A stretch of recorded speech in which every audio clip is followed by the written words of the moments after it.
it off. Okay, so now I'm going to share my screen. Sorry, wait for a while.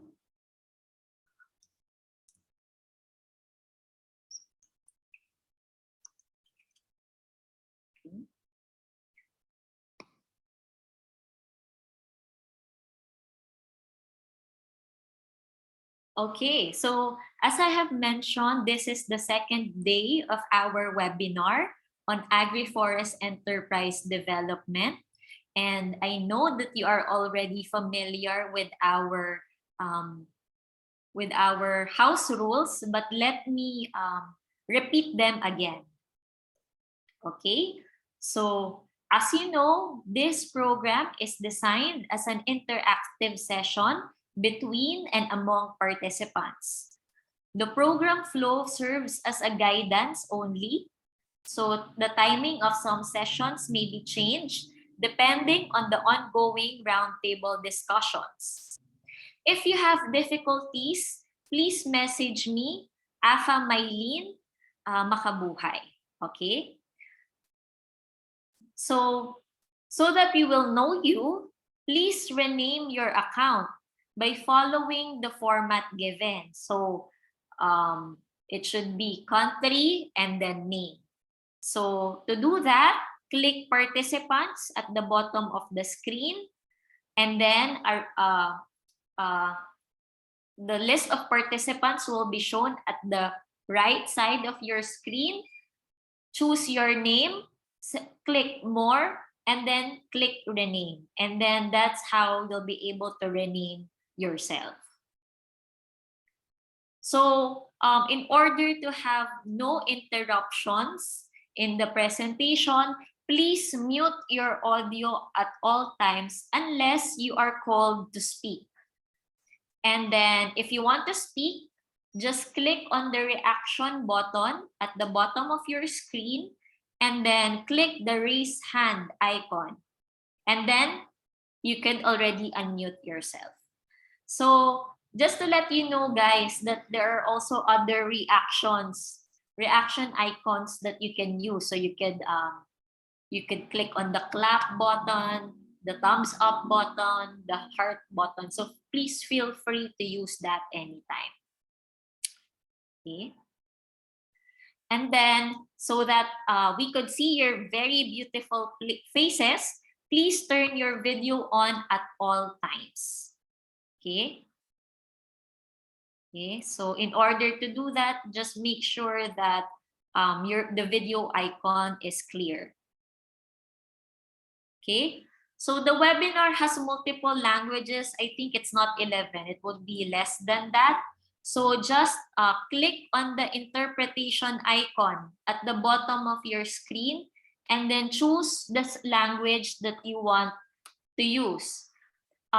Just make sure for our Burmese or our Myanmar participants, there is some limitation again with Zoom, so we have to assign you to the German channel.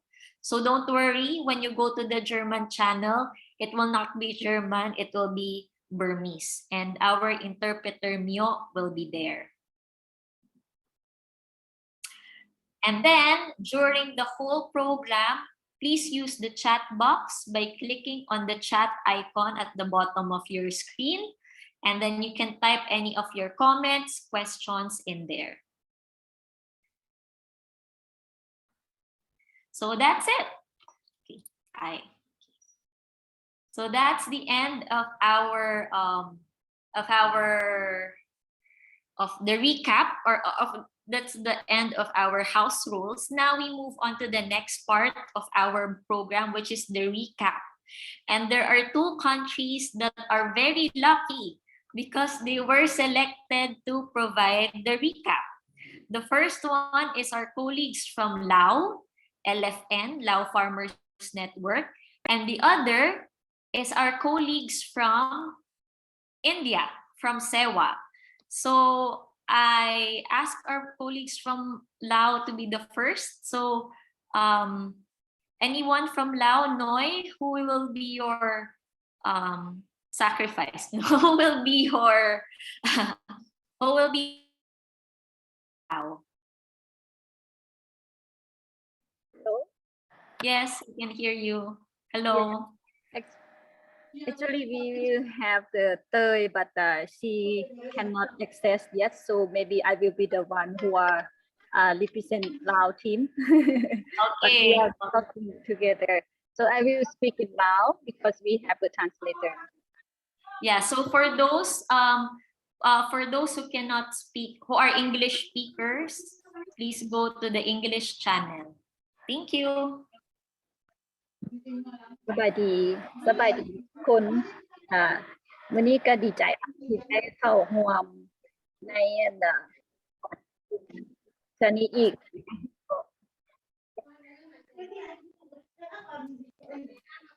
ทีมงานของพวกเราก็จะเข้าร่วมอีกเนาะและอยากขอสรุปบทเรียนที่ว่าพวกเราได้จากอาจารย์ดาโยนที่เทื่อแล้วนี่ที่เพิ่นนำเสนอเนาะ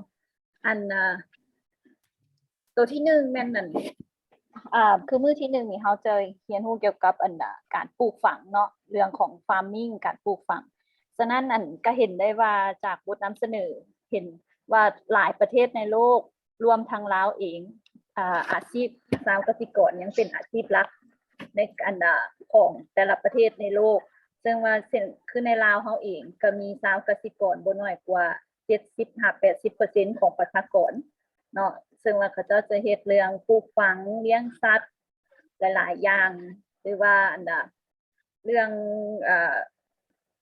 fishery มันยังมีน้อยเนาะอยู่ในลาวแต่ว่าเรื่องการเฮ็ดเลี้ยงสัตว์มันจะมีเพราะว่าเฮาคือในลาวปัจจุบันก็มีการเฮ็ดเลี้ยงสัตว์เพื่อส่งออกเนาะมีโควตาไปจีนไปหยังสิก็เฮ็ดให้ชาวเกษตรกรเพิ่นมีความสนใจในการหันมาเลี้ยงสัตว์เพิ่มขึ้นเนาะแล้วอันที่สองที่ว่าได้เรียนก็คือว่าเว้าถึงเรื่องทรัพย์สินในการเฮ็ดกสิกรรมเนาะกับทรัพย์สินของกสิกรรมก็คือทุกคนรู้ว่ามันก็มีชาวเกษตรกรเฮาอย่างน้อยตรงนี้ดินเนาะในการเฮ็ดกสิกรรมมีแหล่งน้ำมีอุปกรณ์มีทุนมีแรงงานของตนเองเป็นหลักในการเฮ็ดกสิกรรมอยู่ในท้องถิ่นของตนเองและอีกอันนึงแม่นทุกคนก็จะรู้นำกันว่าปัญหาการเปลี่ยนแปลงทางด้านดินฟ้าอากาศเนาะเป็นปัญหาใหญ่สำหรับชาวเกษตรกรในปัจจุบันนี้เพราะว่าโดยคืออยู่ในลาวคือกันเนาะบางฤดูกาลฝนก็บ่ตกตามฤดูกาลเฮ็ดให้บ่มีน้ำในการทำการผลิตหรือบางครั้งก็เกิดมีพายุหรือว่ามีหมากเห็บตกเฮ็ดให้ผลผลิตของชาวเกษตรกรก็ถูกผลกระทบแล้วเฮ็ดให้เขาเจ้าบ่สามารถขายผลผลิตหรือเก็บผลผลิตได้เช่นตัวอย่างคือปัจจุบันนี้ในลาวปัจจุบันมันเป็นช่วงอากาศร้อนแล้วเฮ็ดให้อยู่ทางแขวงเชียงขวางเนาะผัดมีหมากเห็บตกสินะและชาวเกษตรกรเพิ่นก็บ่ได้ตั้งตัวเนาะเฮ็ดให้ผลผลิตของเพิ่นก็เสียหายอันนี้ก็เป็นเรื่องสำคัญเนาะทางด้านกสิกรรมคือเรื่องการเปลี่ยนแปลงดินฟ้าอากาศนี่แต่ในลาวเฮาก็มีหลายองค์กรอยู่ที่เฮ็ดเวียกเพื่อว่าจะเผยแพร่ทางด้านข้อมูลข่าวสารเรื่องดินฟ้าอากาศหรือว่าเพื่อให้ชาวเกษตรกรรู้จักในการวางแผนในการทำการผลิตในแต่ละฤดูกาลให้แท้เหมาะแต่ว่ามันก็ยังมีข้อยุ่งยากหลายอันเนื่องจากว่าการเข้าถึงข้อมูลของชาวเกษตรกรก็ยังบ่ทันมีหลายเนาะแล้วอีกอันนึงนั่นสิ่งที่ตนเองมักในนี่ก็คือคำนึงที่เพิ่นเว้าเนาะว่าสิ่งที่การเฮ็ดกสิกรรมต้องคำนึงหันแม่นเว้าถึงเรื่องการนำใช้และการรักษา use and care เพราะว่าถ้าว่าเจ้าเป็นชาวเกษตรกรเจ้าเป็นผู้ที่นำใช้ทรัพยากรธรรมชาติในดินหรือว่าแหล่งน้ำเนาะถ้าว่าเจ้าทำลายมันเองก็สิเฮ็ดให้เกิดผลกระทบต่อกับชาวเกษตรกรเองเนาะฉะนั้นเป็นสิ่งหนึ่งที่ว่าชาวเกษตรกรหนุ่มน้อยพวกเฮาต้องได้คิดว่า ถ้าว่าเฮาใช้เฮาต้องได้มีการรักษาเฮาต้องได้มีการอนุรักษ์เพื่อว่าที่จะให้เฮาสามารถเฮ็ดการผลิตไปได้ดนและมีความยืนยงเนาะและสิ่งหนึ่งที่ต้องคำนึงก็คือผลกระทบจากการเฮ็ดกสิกรรมคือกันเพราะว่าบางคงเขตเนาะชาวกสิกรเพิ่นก็มีการเฮ็ดที่ว่าลุกล้ำไปในเขตพื้นที่ป่าบ่สินะก็เฮ็ดให้เนื้อที่ป่าอาจจะลดลงเนาะซึ่งเป็นผลกระทบอันนี้ก็เป็นสิ่งหนึ่งที่ว่าเราต้องได้คำนึงถึงบ่แม่นว่าเราจะหวังแต่ผลกำไรเนาะแต่ว่าต้องได้คำนึงถึงปัจจัยต่างๆที่ว่าจะส่งผลกระทบตามมาและบางครั้งเนาะสิ่งสำคัญก็คือการนำใช้สารเคมีอยู่ในเวียกงานของกสิกรรมก็เป็นอันนึงที่ว่าจะสร้างผลกระทบต่อกับสิ่งแวดล้อมและก็ร่างกายของชาวกสิกรเองเนาะอันในลาวเฮาก็พยายามรณรงค์เนาะเรื่องการเฮ็ดเพื่อว่าปลอดภัยเนาะบ่นำได้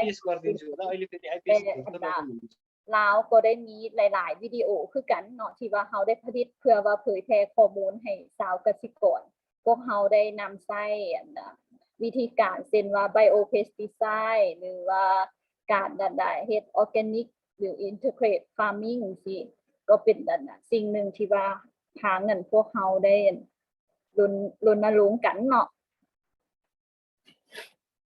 และปัจจุบันนี้ต้องในคิดก็คือเห็นว่าสภาพการผลิตเนาะอยู่ในหลายๆประเทศชาวเกษตรกรปัจจุบันก็บ่แม่นว่าผลิตแต่เพื่อกุ้มกินเท่านั้นแต่เขาเจ้ายังมีในความคิดคือผลิตเพื่อขายฉะนั้นในบทเรียนก็มีเนาะว่าถ้าว่าการผลิตเพื่อขายก็คือการเฮ็ดในพื้นที่ที่ใหญ่ผลิตหลายๆผลิตอย่างเดียวจังซี่เฮ็ดให้มันก็อาจจะส่งผลกระทบบางอันให้แก่สิ่งแวดล้อมของพวกเฮาเช่นกันเนาะต้องได้ใช้เครื่องมือขนาดใหญ่ต้องได้นำใช้ทรัพยากรหลายอันนี้เป็นสิ่งหนึ่งที่ว่าชาวกสิกรพวกเฮาต้องได้คำนึงถึงเนาะถ้าว่าเฮาจะเฮ็ดธุรกิจกสิกรรมเฮาต้องได้มีการนำใช้และก็รักษามันให้มันสามารถยืนยงไปได้เนาะอันนี้เป็นบทเรียนที่พวกเฮาคิดว่าพวกเฮาเรียนรู้ได้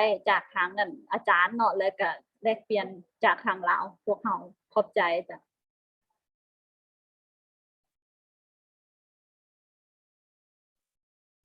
Thank you very much, Noy, for the very, Thank you very much. Thank you.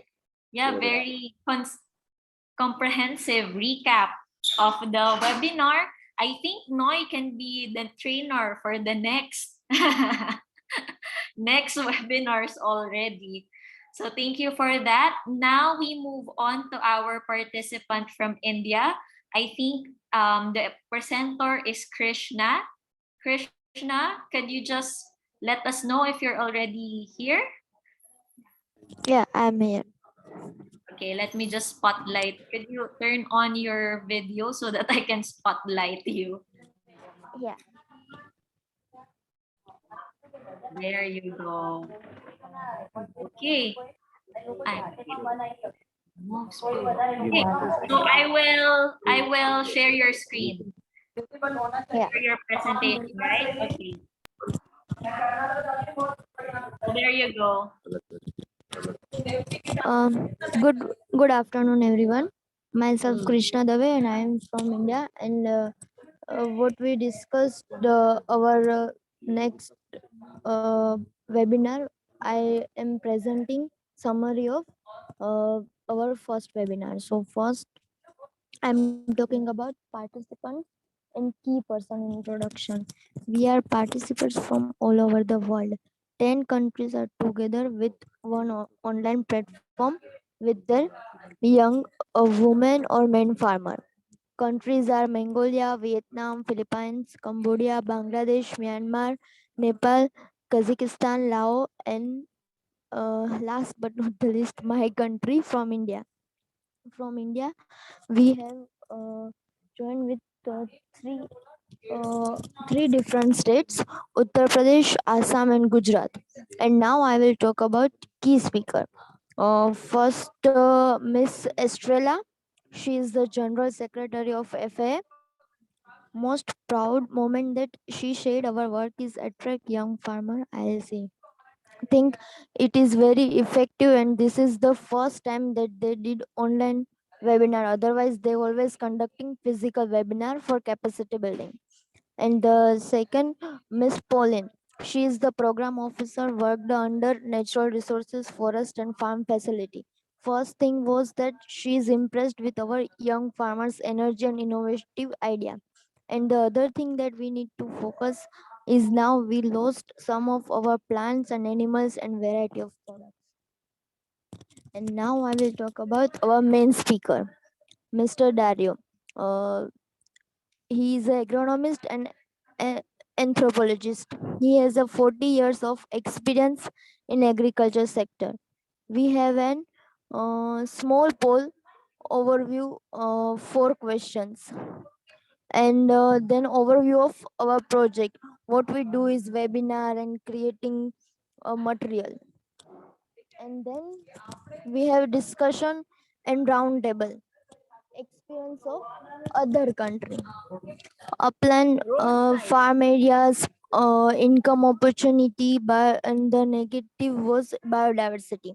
Coconut industry provides employment and income in our community, but because of climate change, we are tea farmers. Our product could not get good price and market.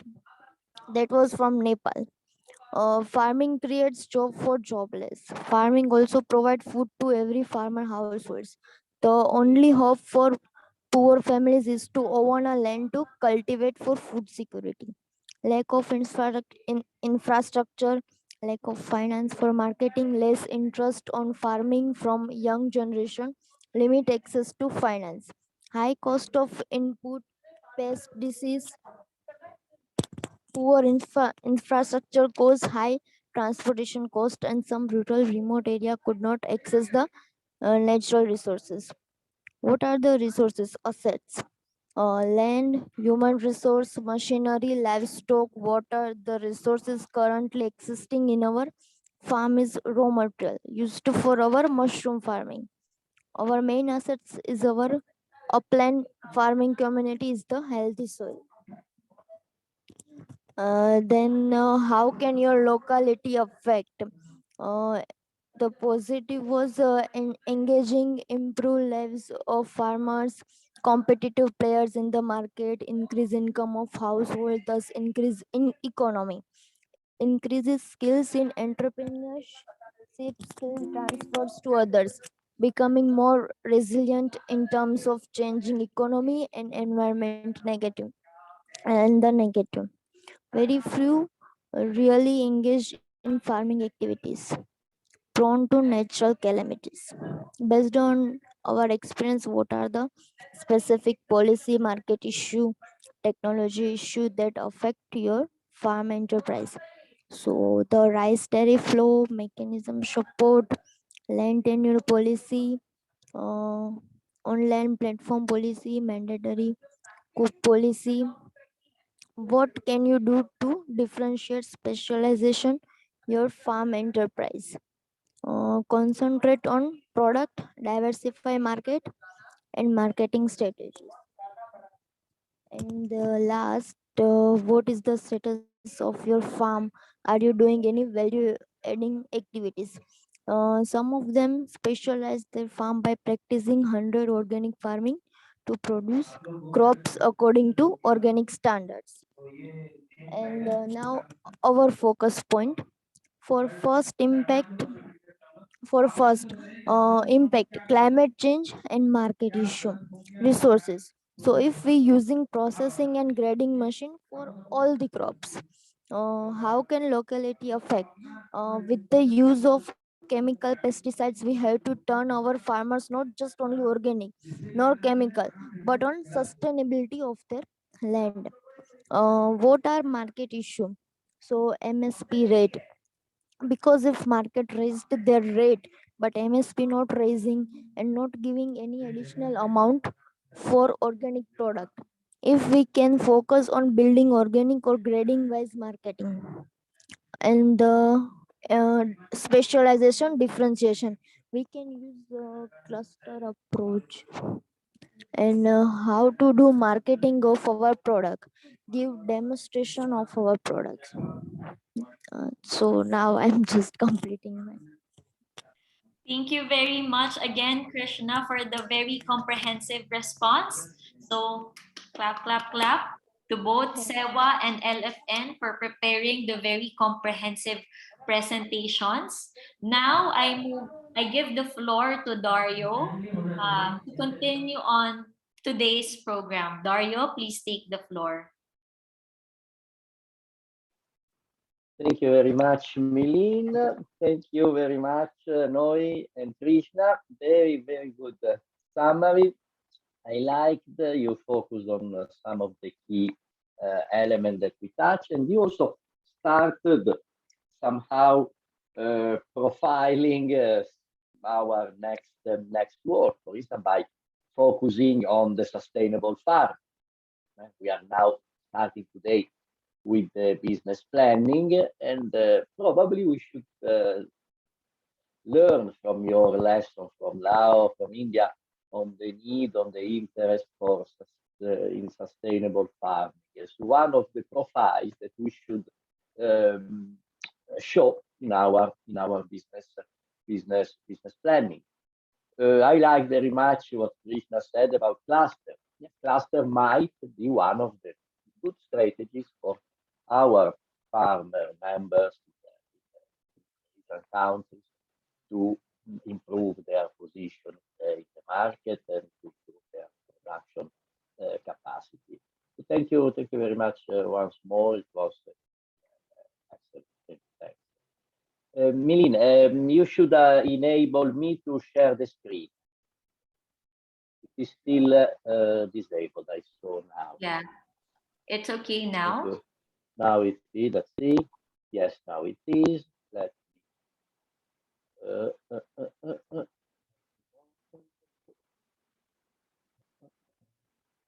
here it goes.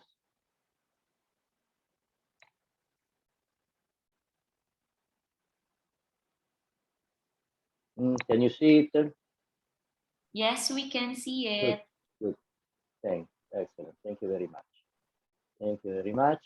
So today we are entering more into the business plan subject, and we start seeing how to prepare an effective business plan. Let's start from a short analysis of the philology of business plan.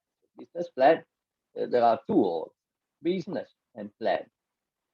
And therefore, we are doing something that is for business. That seems to be obvious, but it is important that we recall it. And plan.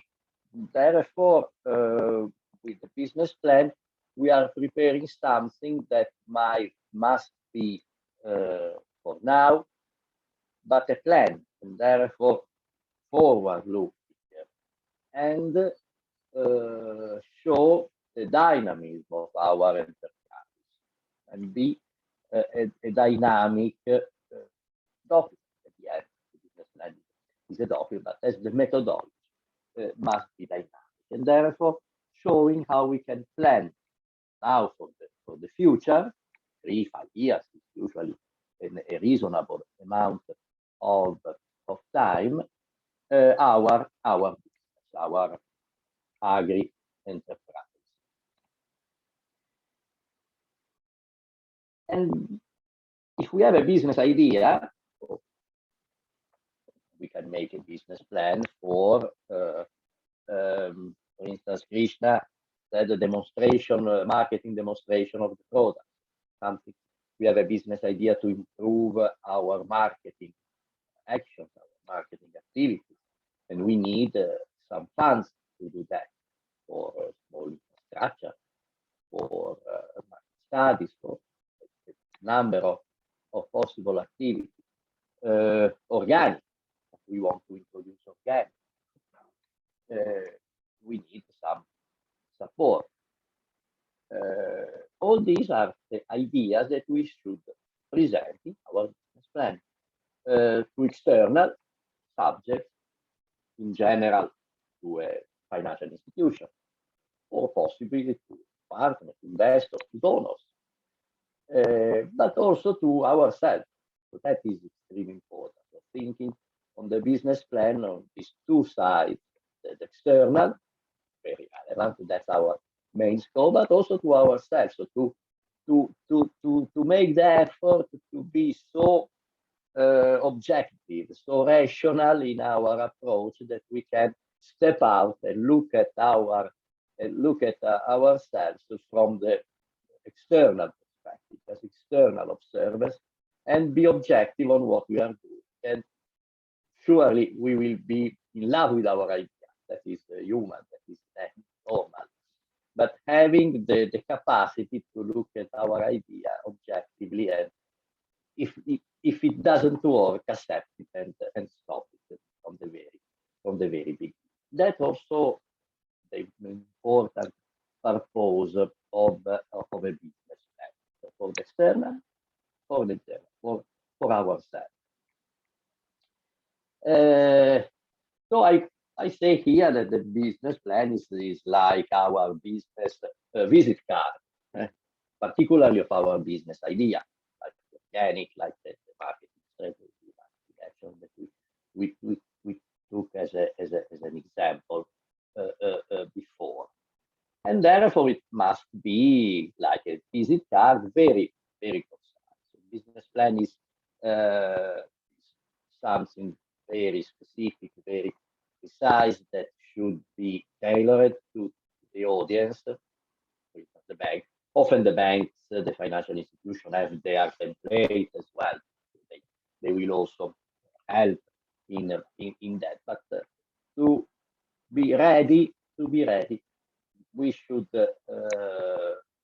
prepare our plan in a very precise way, and as I mentioned before, looking at this document in a dynamic way, and therefore always being ready to re-edit it, because the situation will change. Well, we know the world how it is now, how changes can appear, and therefore how difficult it is to predict the future for human facts. But as you mentioned, from Noy and Krishna mentioned, because of climate change, the unpredictable, changeable weather, climate is something that is really affecting us. We will see how this should be considered in a business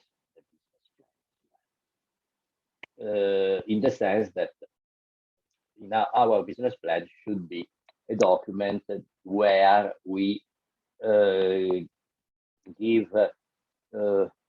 we ensure ourselves first and the readers that this variability of the external context is somehow under our control.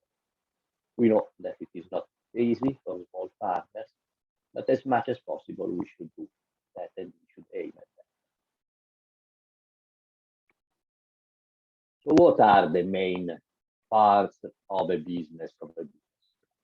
Apart from an initial executive summary, which is extremely important, and it's a summary of our plan, we have the analysis of the context and the self-analysis, showing that we know where we are and who we are. And then a plan of action, which shows what we want to do and when. And remember the plan, therefore the time perspective of the business plan. Then a description of the farm and the team who is working in the farm, and extremely important, the financial plan, profit and loss, investments, cash flow, how we manage the finance of our business, and how business idea gets into our farm and our financial management of the farm. And therefore, let's start today from the topic of today, which is mostly the self-analysis and the context. particularly with the self-analysis and analysis of the context, we summarize the result of our analysis, the general analysis. And here we identify the strengths, the weaknesses, the opportunities, and the threats. Strengths and weaknesses at the internal side, internal items, and opportunities and threats at the external. It is evident from the word, strengths and opportunities are the positive side, weaknesses and threats are the negative side. So we like to have more strengths and opportunities rather than more weaknesses and threats. And for us, this is essential, as we mentioned, to understand whether it may work or not. When of weaknesses and threats start prevailing, probably we should look at our business idea with much more attention up to deciding to stop it. Same for the others. The others will understand whether and how much our business idea can be successful according to the combination of the strengths and weaknesses with opportunities and therefore how the internal elements of our Agri enterprise match or not with the external and vice versa.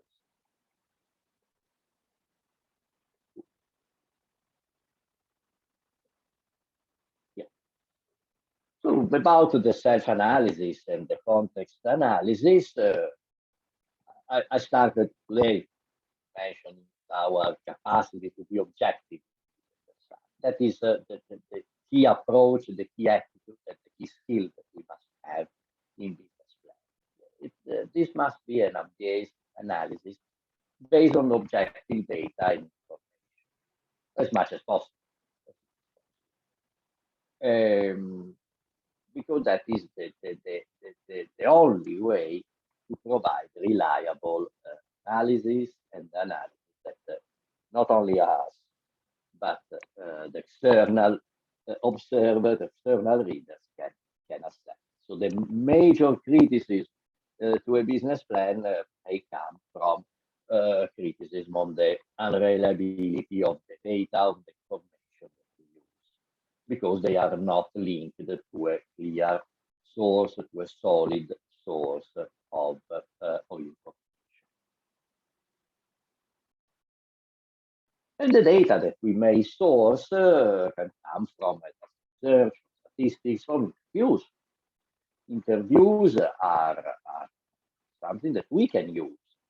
It is important that interviews have a kind of statistics relevance or are representative of our situation.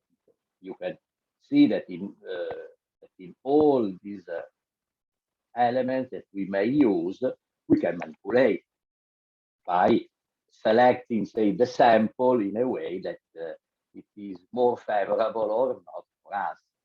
This is what should not happen. Once more, not only to cheat the readers of the but for us, for ourselves first, to be sure that our idea can really work or not. Obviously, our association can provide us with information, our observation, field observation, all this must be used for us as sources that we can use for our business planning and particularly for our context analysis and self.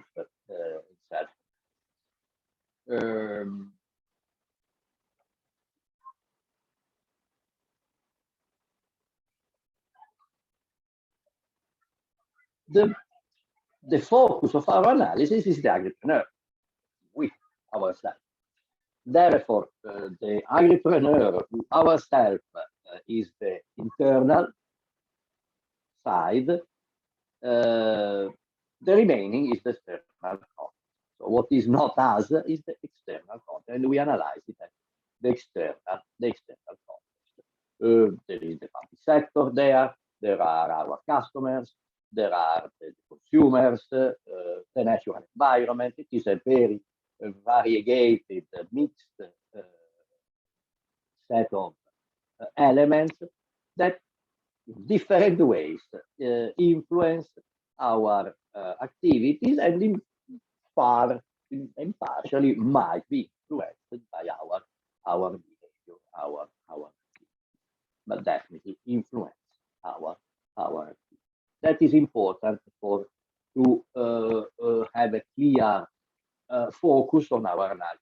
What is internal, what is external. In this case, it is relatively easy because it is very specific, our internal focus of the agri. So the flow is the analysis of the external context, the analysis of our internal conditions, our self-analysis, and then combining that with a strategic analysis. So we will have a focus and a good picture of our possible strategies. And we work with findings there, of course. So we should have findings on our desk, on our table to work. Findings that come from the information, the data that we mentioned before, sourced through the means, the techniques that I mentioned. And based on the findings, we can draw conclusions. That is our work. We should make some final assumptions and conclusions and hypotheses based on conclusions that we can on what we want to do. Particularly the business idea, we have the findings that give substantiate our idea, and we can draw some conclusions. We conclude based on our findings that this and this, and we have some hypotheses that we can do, and as an output we will have our strategic ideas.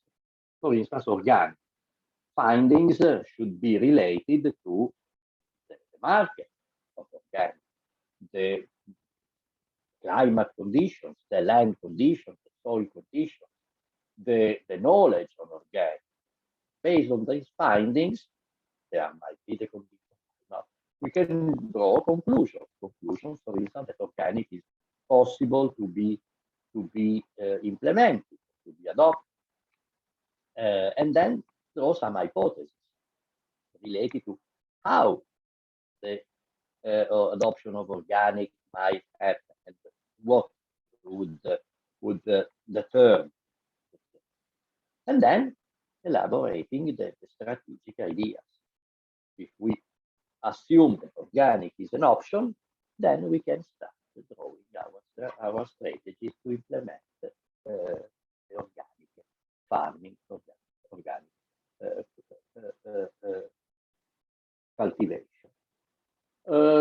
We mentioned at the beginning on the need to be very synthetic in our business plan as a general attitude, as a general approach.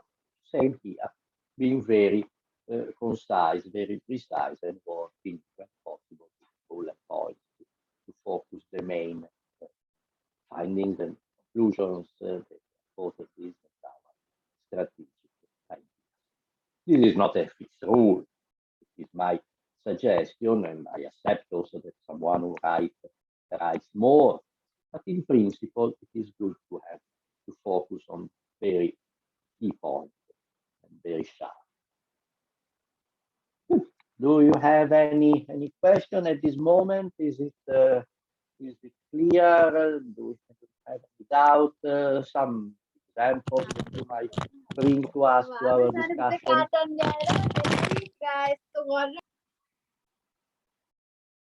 You see, no, there isn't anything in the chat at the moment. No questions in the chat box as of the moment. No. But anyone who wants to raise a question, please feel free to put it in the chat box, or you could say it. You can unmute yourself and let us know what the question is. Mm-hmm. One interpreter is asking if I have a built-in microphone. Yes, I should. It should work because I am hearing from here. But you cannot hear me well.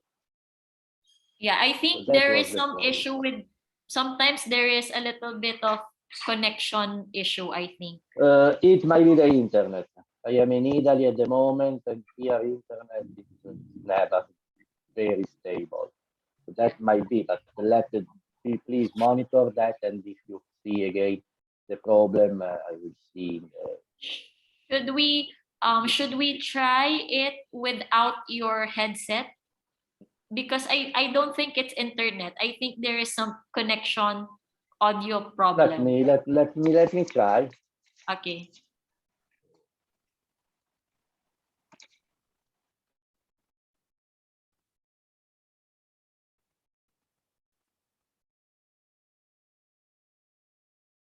Yeah, I think Mega Ben said there is a clarity issue. I think I'm hearing some sound. It felt like the connection of the headset isn't that good.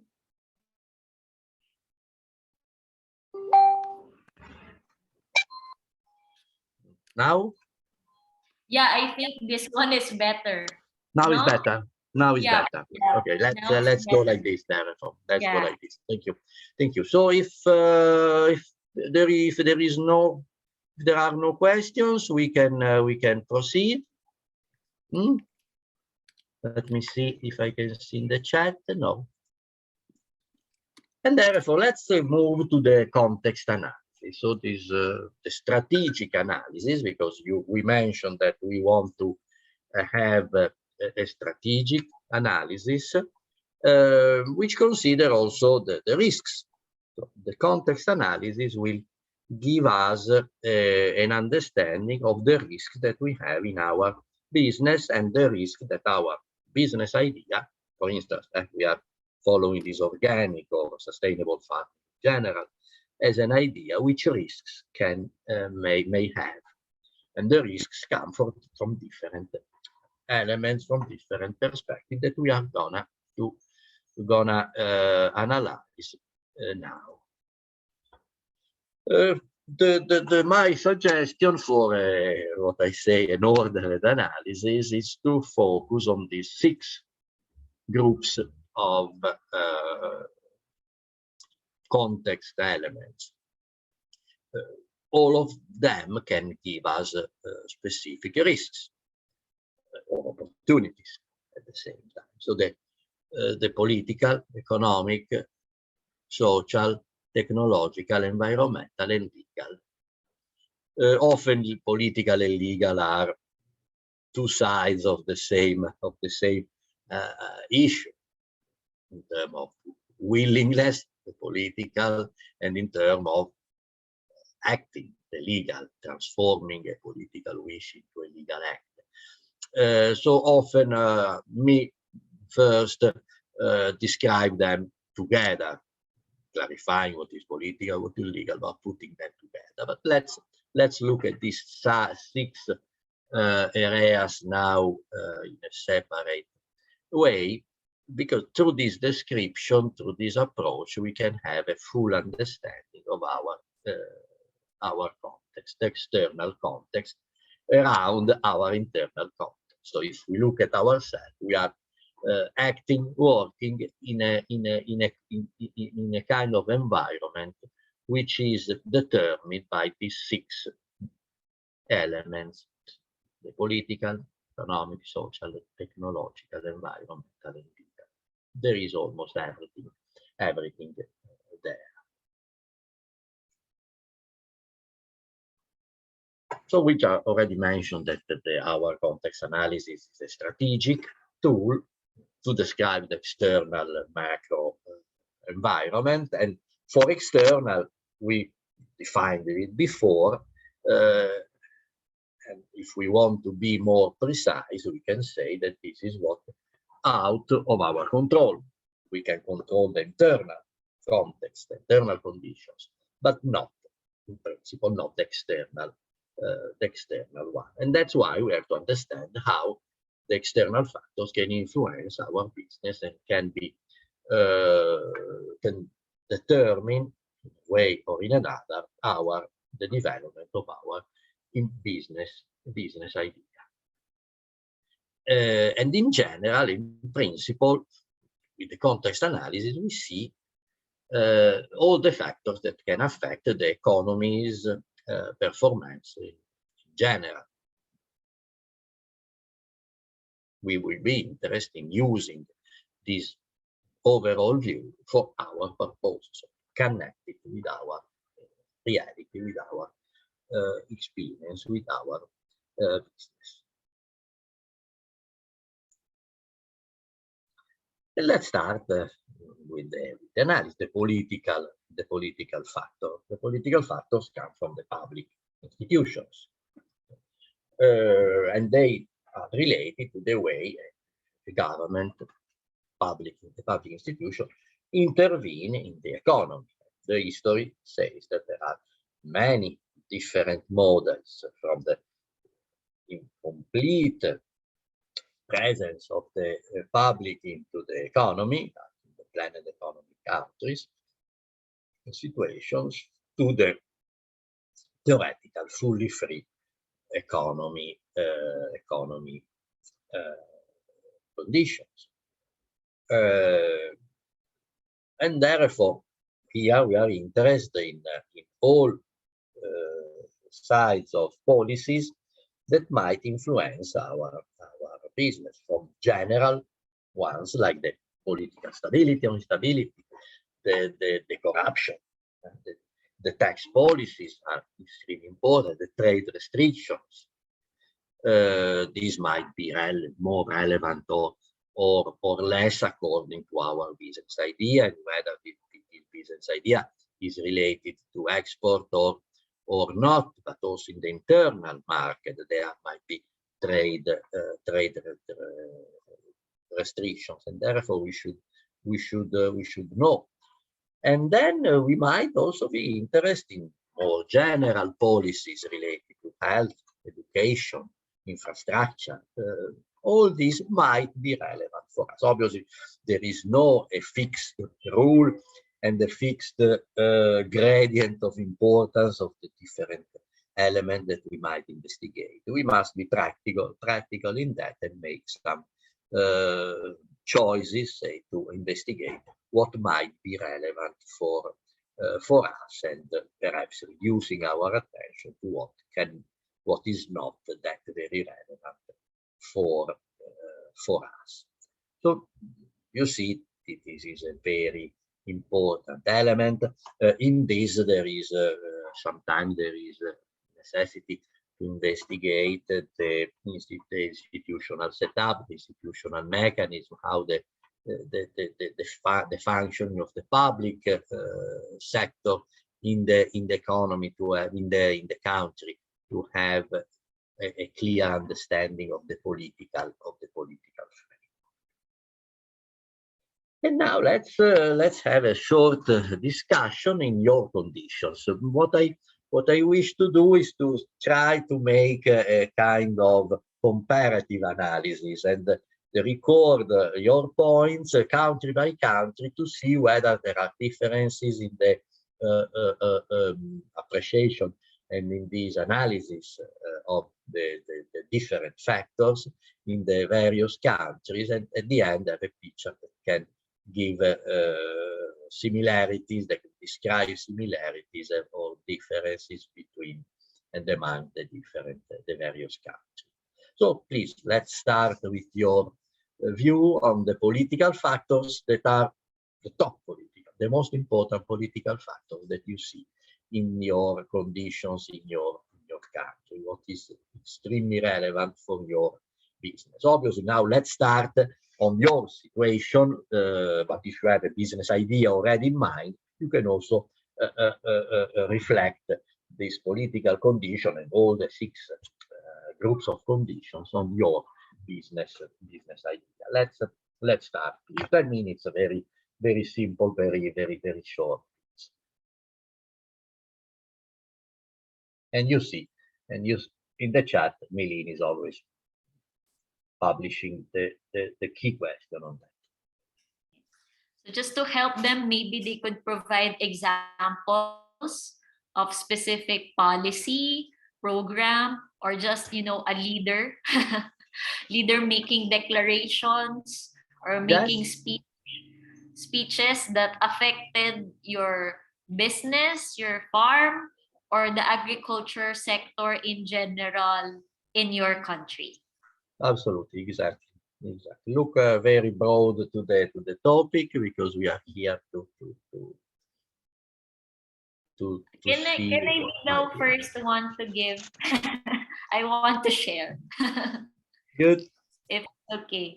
Yeah, I mean, I just, because there is well, right now is election season in the Philippines. So on May 9, we're going to elect the president and the vice president, etc. So a lot of candidates are discussing their platforms and so on. And one of the candidates, I won't mention his name, one of the candidates said that one of his platforms is to lower the price of rice, lower the price of rice once he's elected and so on. And well, the thing is that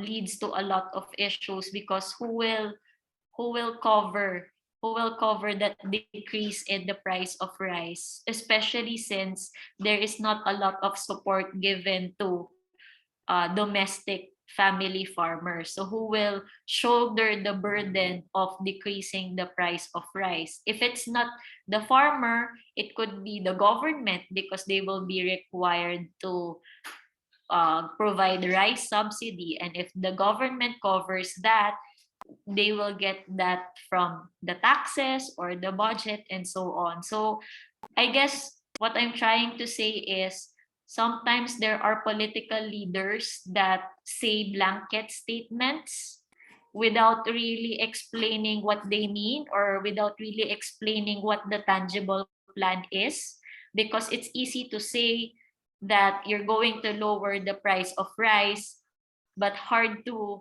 actually see that in motion. It's possible, but it will take a lot of comprehensive planning. That's for me. How about I'm sure the Filipino participants here are familiar, but yeah, I would like to hear from the others. Thank you, Millie. That is a very good example. I will comment later. Let's listen to others, but this is a very good point. Haven't prepared the wheel of names, but Dario, please feel free to call on any country.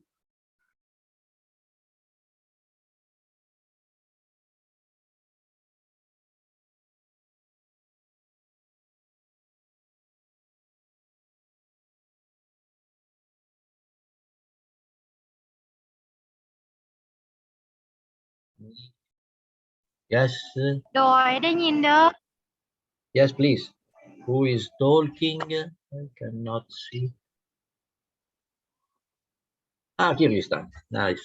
Good.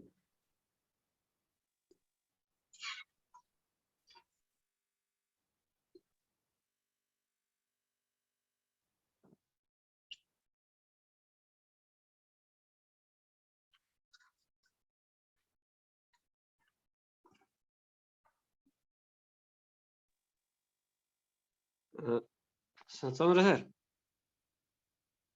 Hello.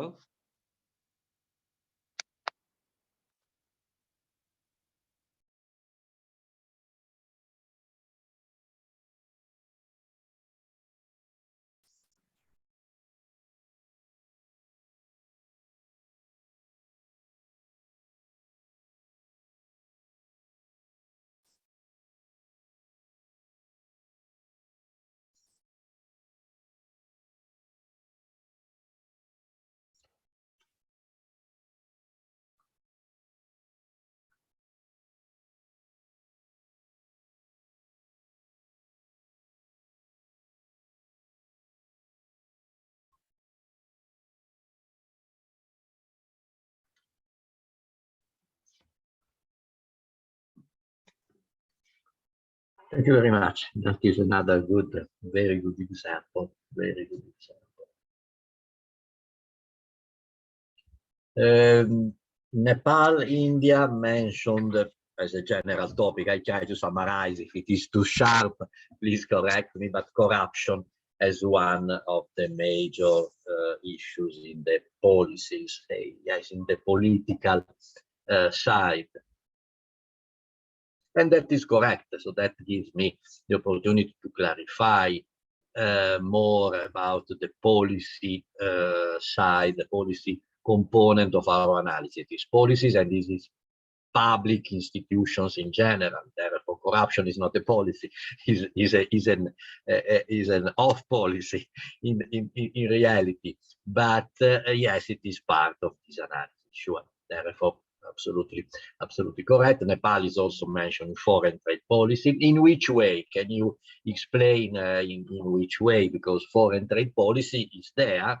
It might be positive or negative in terms of the policies that the Nepal government is adopting. Like Milin mentioned, a price regulation policies in the country, which is probably not effective because it is not rooted on, not grounded on reality. There are not the conditions to have the money to reduce the price of rice, to fund for the reduction of rice. The agricultural sector by subsidies, yes. Yeah. Subsidies is definitely an element that we should consider. Subsidies is absolutely a good element that we should consider, and we should comment on and see how subsidies are affecting our business, positively or negatively. Trade restriction. Absolutely. That is, trade restrictions are changing the market, are affecting the market. Noi, please.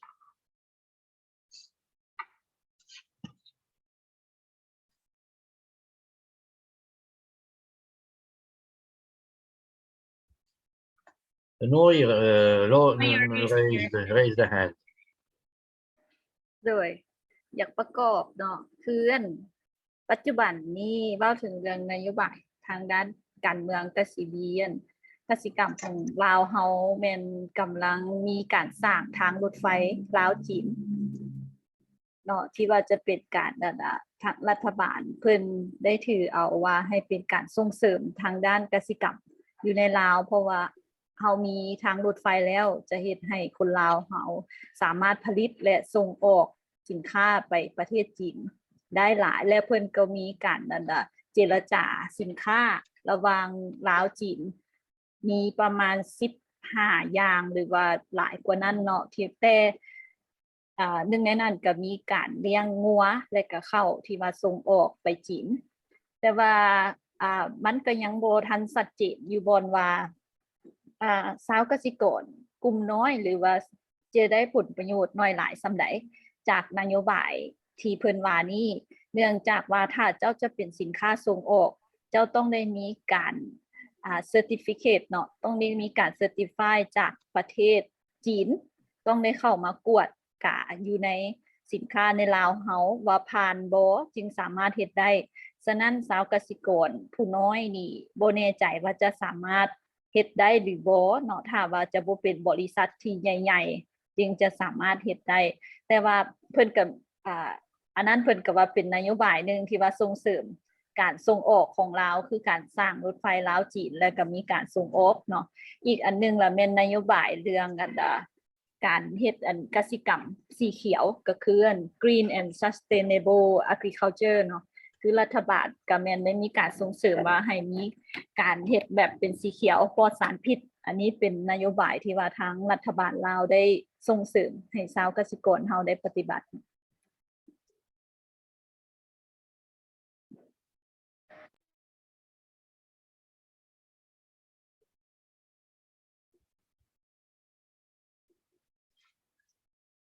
Perfect. Thank you very much. Good. Short conclusion before we move onward. So you see that in this short discussion we had, the different countries provided us with many elements which are risks that we might have in our activities. And therefore, if we start elaborating on these elements, country by country, we should realize that the picture that we describe of our political context is risky.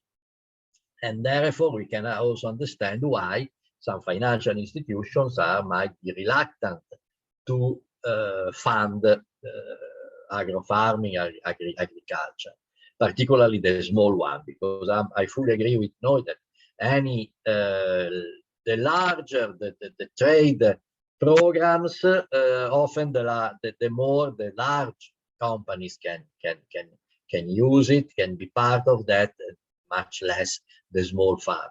That is my experience, and therefore it seems that the risks, the negative sides prevail. Now Philippines has provided in the chat another comment where you see the difficulties that there are in general and specific for agriculture. What Milin said is mirroring a common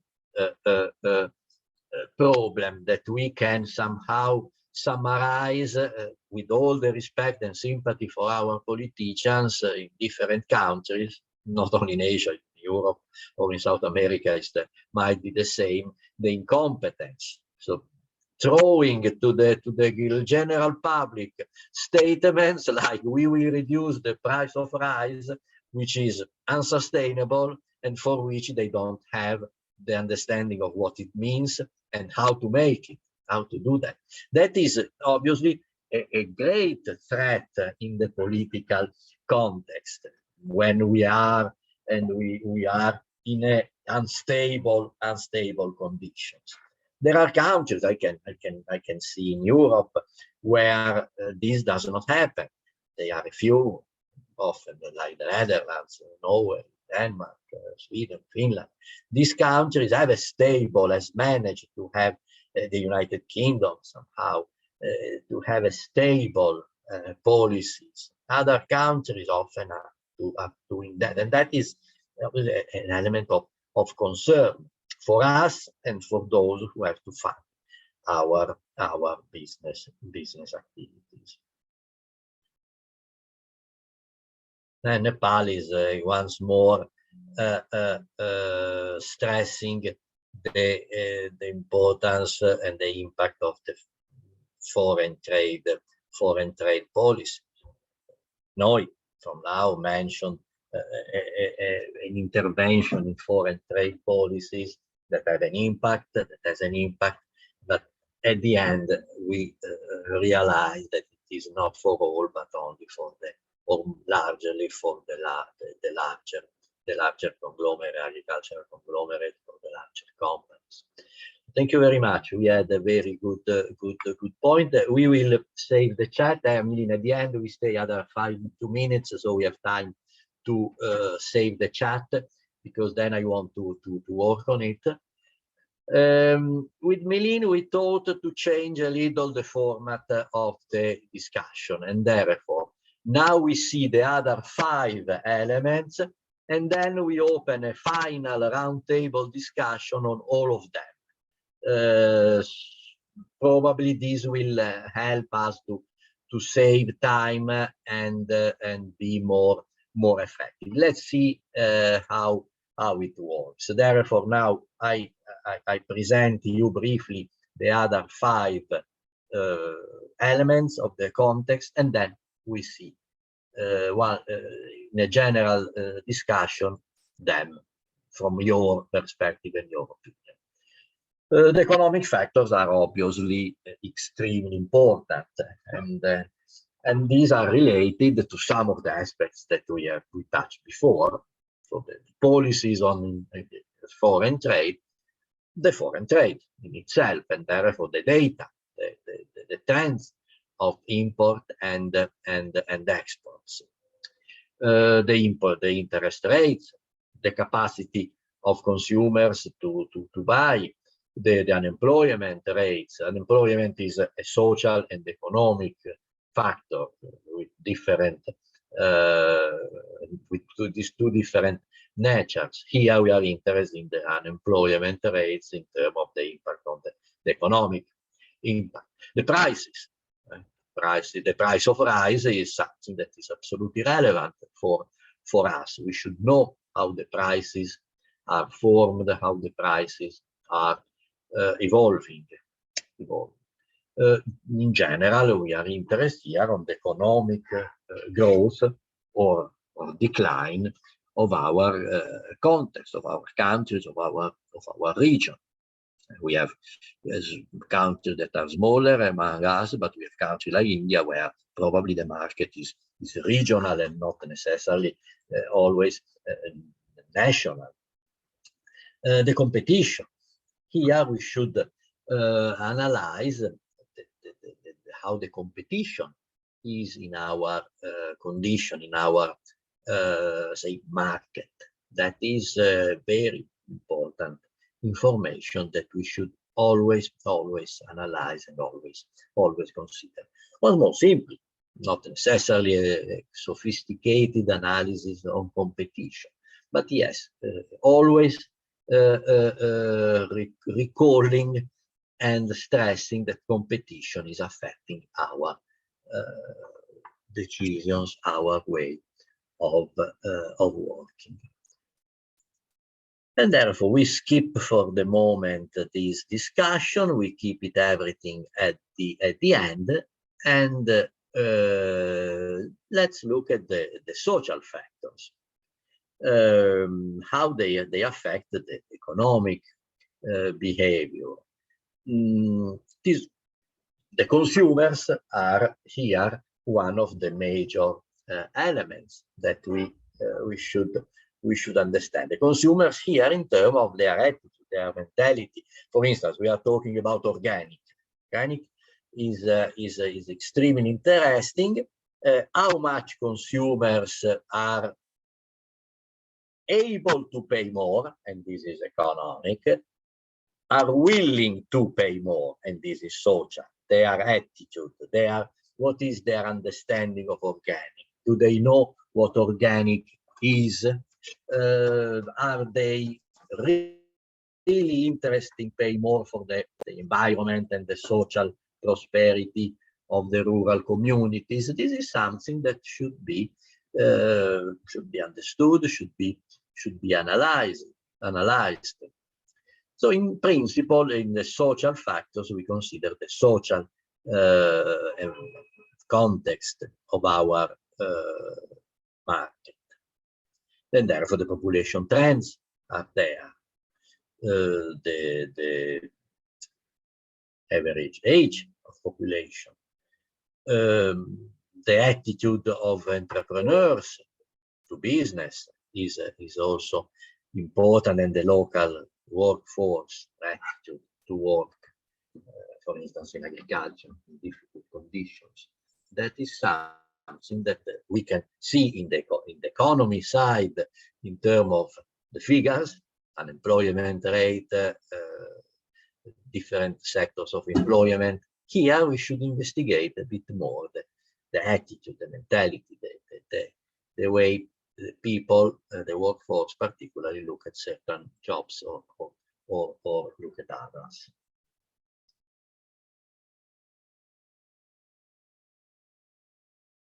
And now we have the technology. Technology is extremely important. You remember from the first day, technology is one of the mediators of food, of the three relevant food mediators. And therefore, here we should see how we can access technology. Consider and recall, I'm not precise in my terminology now, the context. So we are now looking at how technology can be accessible, whether it exists, there is possibility to access technology, what the level of innovation, the level of research. In the policies, we should have an idea, or we might have an idea on the policies of the government for research and development, for investing in education, in all these important sides that are directly connected with the technology. Here in the technology, we talk of the pure technology, how it is, whether it is cheap or expensive, who can access it. In many countries, my experience in Asia, for instance, in Azerbaijan or also in Uzbekistan, to less extent, but more in Azerbaijan, is that the technology exists, but it is open largely to the large companies, and the small farmers do not. This is an issue of policies and of real technology, because the knowledge, for instance, is different, and the way knowledge is available is a constraint. This should also be reflected here. In principle, therefore, we should give a description of all the technology elements that are relevant for our sector, for our activity. Organic, for instance, is organic farming is interesting, talking whether we have organic feed, the livestock, organic fertilizers, that is, are they available or not? Seeds, organic seeds, are they available or not? That is extremely important to know, because that might be the barrier that prevents a farm to start organic farming in a serious way. Very important, we have the environment. I'm happy that you often, unfortunately, mention environment in your talk, because climate change is a reality. We cannot forget that. We would love not to have the possibility to skip it, but it is what we are experimenting. And I'm sure that anyone reading the business plan for an agricultural business is also concerned on the impact of environment and climate change, environment in general on our activities, because that is posing risks that might be very serious risks, up to canceling completely our business. And therefore, definitely we have to consider that, and considering how the climate, the weather, the environment are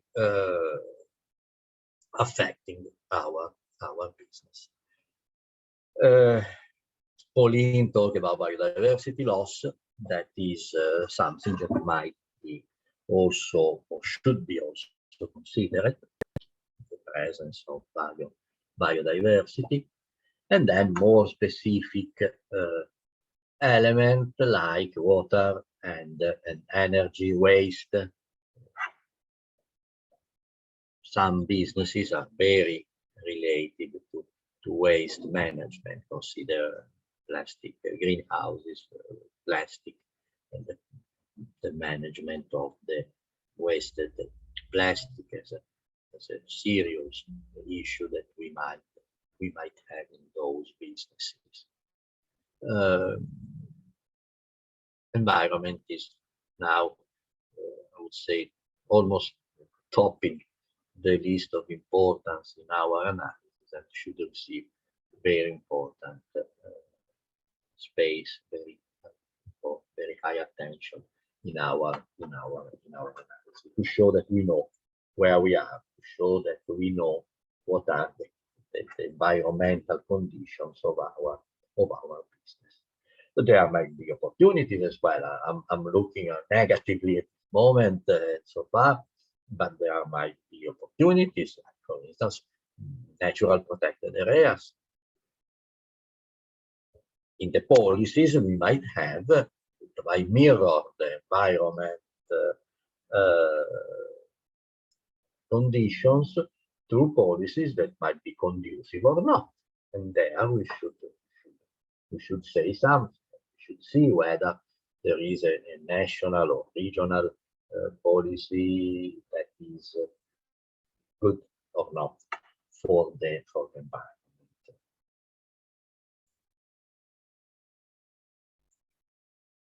And then we conclude with the legal factor, where we are talking about the laws.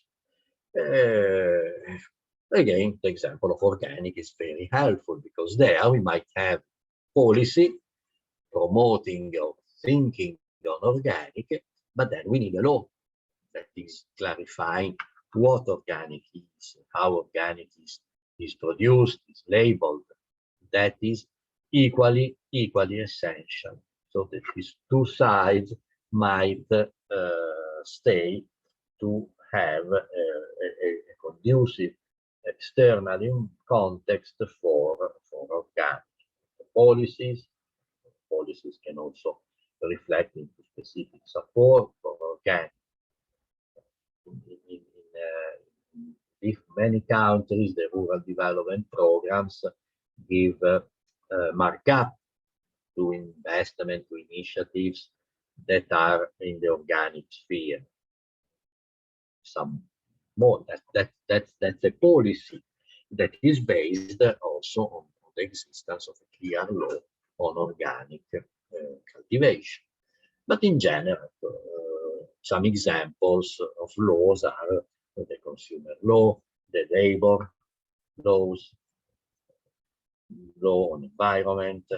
All these are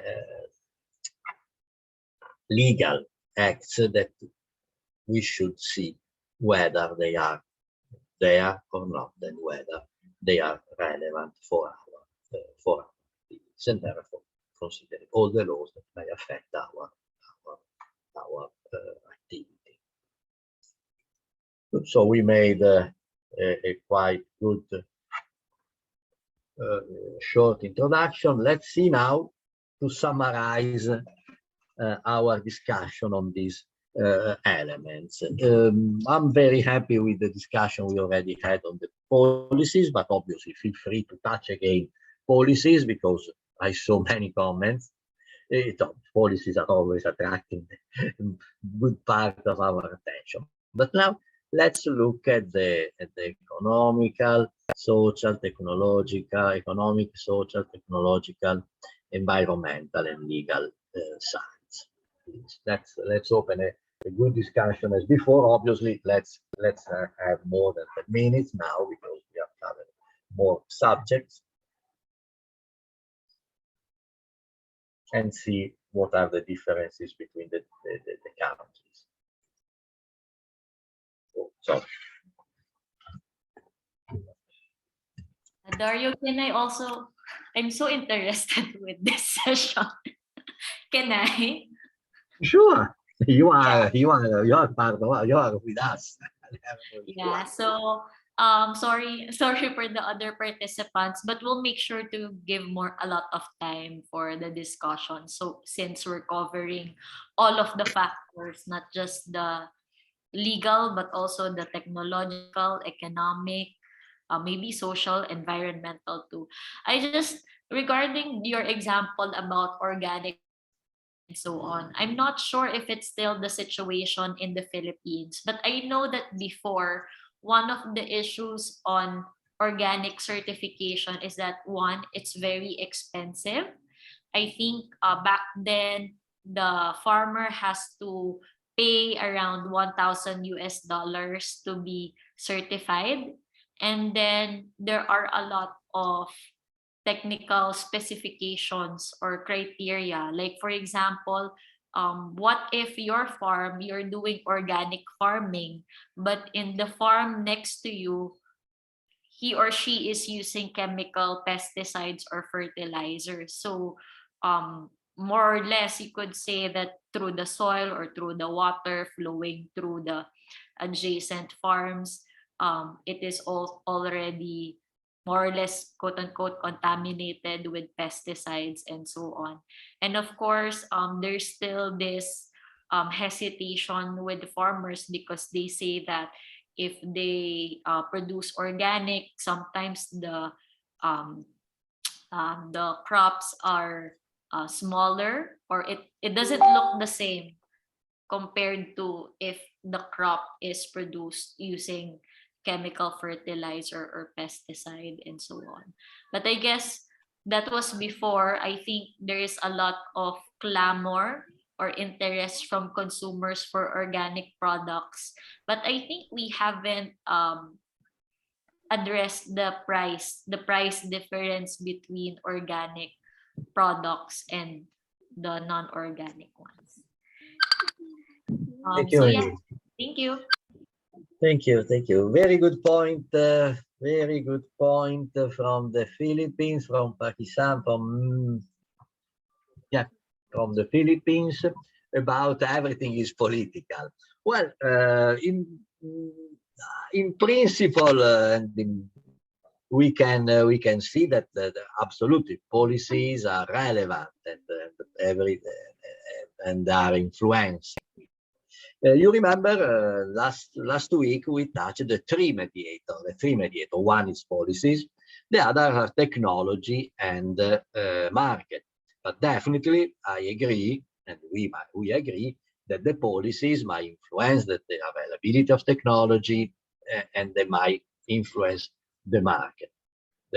Therefore, it is a good sense what the Philippines know, that everything is political. Let's make this effort to differentiate the context analysis into the 6 elements, recalling the 3 mediators, and therefore the technology, market, and policies are extremely relevant, and look at the 6 groups. For instance, technology. In technology, we might have what Mirin partially was mentioning about the small dimension of farms. Small dimension of farms are not very conducive to organic, because there are other farms around that might use chemicals and therefore contaminate our organic cultivation. That is a technological barrier that we might have for organic, that we might know, and we might be aware, because what does it mean? That we have to protect our borders, that we have to have buffer zones, that we are losing land for the pure cultivation, because we have to invest in buffer zones to protect our organic farm from the aggression of the chemicals coming from the neighboring farmers. That is in a business plan that is relevant, because we have, say, 2 hectares, but we can cultivate 1.5 because 5 hectares is given to buffer zones to protect our cultivation. We have 3 missed messages. Good, let me see. This comes from Nepal. The legal factor, yes, Nepal legal factors, thank you very much, are relevant, they say. Then perhaps you can explain more why. Krishna from India say that all factors absolutely are affecting our business. The stable price, which is an economy matter.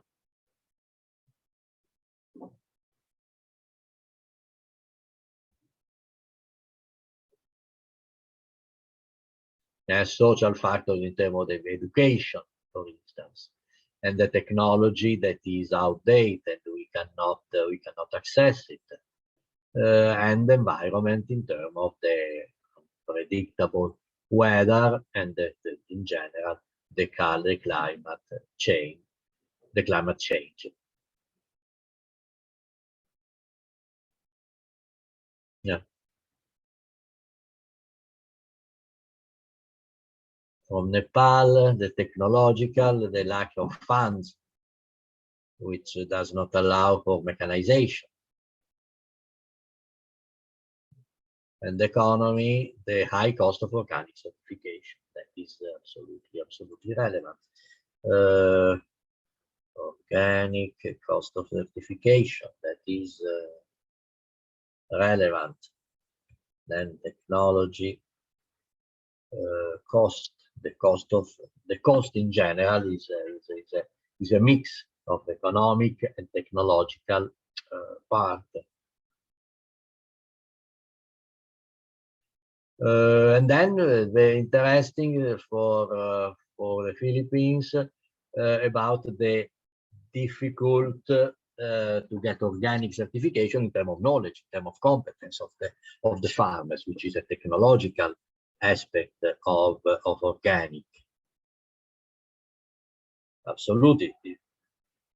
In principle, we have a general rule that says that organic is not for bad farmers. Organic is for good farmers, and therefore for farmers who have a good knowledge, a good competence. It's not that organic is no cultivation. Organic is a specific way of cultivating without the many of the tools of the means that the chemical conventional agriculture has, like the chemicals. We have much less chemicals, so it's more difficult to cultivate, to protect our crops with organic rather than with the chemicals.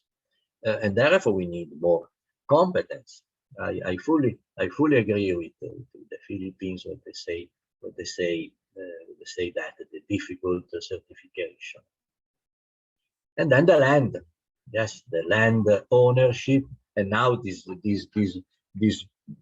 political idea of the Kyrgyzstan authorities to get back 25% of land from the farmers. This is definitely affecting the farming business in the Kyrgyzstan, because this is scaring everyone, every investor, anyone who has to put money directly or indirectly in agriculture because of this plan of getting back 25% of land from the farmers. This is not a very good political move. Nepal is saying limited supply of organic food. In which way? Limited supply of organic food. Well, if we look at it from the offer side, it might be good. There is no much competition, but that is a very primordial consideration that I can make. What is more behind this lack of organic? Sorry. Yeah. And then yes, the COVID-19 is also another issue. Yeah, the COVID, obviously, we did not mention yet. We hope to be almost out from that, although we are not. But definitely that has also marketing problems of organic inputs. I understand. Yes, that is a technological and economic problem. In the technology, we don't have organic inputs. In economy, we can say that we don't have that organic inputs are very expensive. Probably there are, but there is no much market. They are very expensive. So we have this side can be addressed from two perspectives: the technology, the pure absence or lack of the organic inputs, and from the economic in terms of, as Nepal is saying now, marketing problems, for instance, of very high prices. And therefore we should increase our prices more. Will the consumers be available to pay that more for organic? This is something that we should investigate in the social elements about consumers' attitude toward organic, to understand how much committed they are to buy organic anyhow, and economic, and therefore their capacity of purchase. How high are their incomes, the incomes of consumers. So that is saying something. When we see that the incomes are poor, are low, probably they won't be, despite the attitude, be that much ready to pay more for organic, when obviously they can access conventional products at the market at lower prices. There is one hand raised. Mary, please. Yes, sorry to intervene. I think we have been discussing a lot about crops or crops that we harvest. But I think another consideration is if there are young farmers here who want to convert their crops into products, say for example, jam from mangoes or chips from mushroom and so on and so forth. I think that entails a whole lot of technological consideration.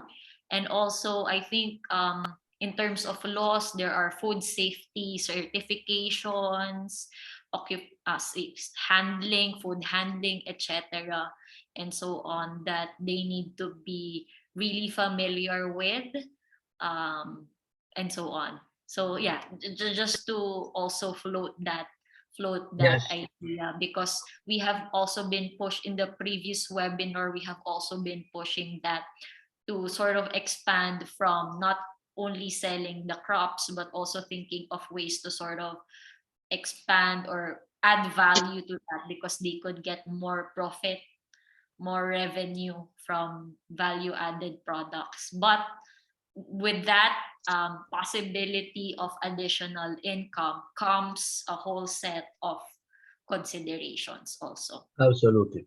Absolutely, Milin, thank you very much. Yes, that is a very good point. And now we are facing the problems, say the difficulties of a nice strategy. So the nice strategy, you remember the smile card that I showed you last week, is very attractive. It's saying that we can get more value if we enter processing, if we enter marketing, if we enter research and development, branding. Now we are seeing how that is difficult, because to do that we need the technology, we need to respect laws, we need perhaps we need some specific policies that help us and create the conducive environment. We need the social conditions, consumers ready to consume that, economic, for consumers, buyers ready to pay more for that. All these are this is the reality that we have to implement a nice, good strategy like adding value to our crops. So thank you very much, Milin, for stressing, for highlighting that, because this is something that we should, at the end, clarify. I remember one experience in Albania, in the Balkans, years ago. We demonstrated that it was better for the farmers selling the grapes as raw materials instead of processing, because there were all these barriers in terms of technology, in terms of law. It was very complicated to get the license for processing grapes into wine, and therefore only few. That was also a matter of corruption. Might be. We can. There are so many implications that determine a certain conditions, and the three mediators, you always recall them, that it is difficult, and sometimes you have to accept solutions that are against the good sense, against the logic, against the smile card. And we assisted these farmers to improve the production, improve the quality of the grapes, but selling them to processors instead of entering the processing by themselves, which was instead a reasonable strategy in theory, but not in practice, because these conditions altogether were not conducive to that. Some of them, yes, but the majority not. And therefore, better to sell the raw materials and don't have any other problems rather than venturing in processing, which was very risky activity. But thank you very much, Milin, for that.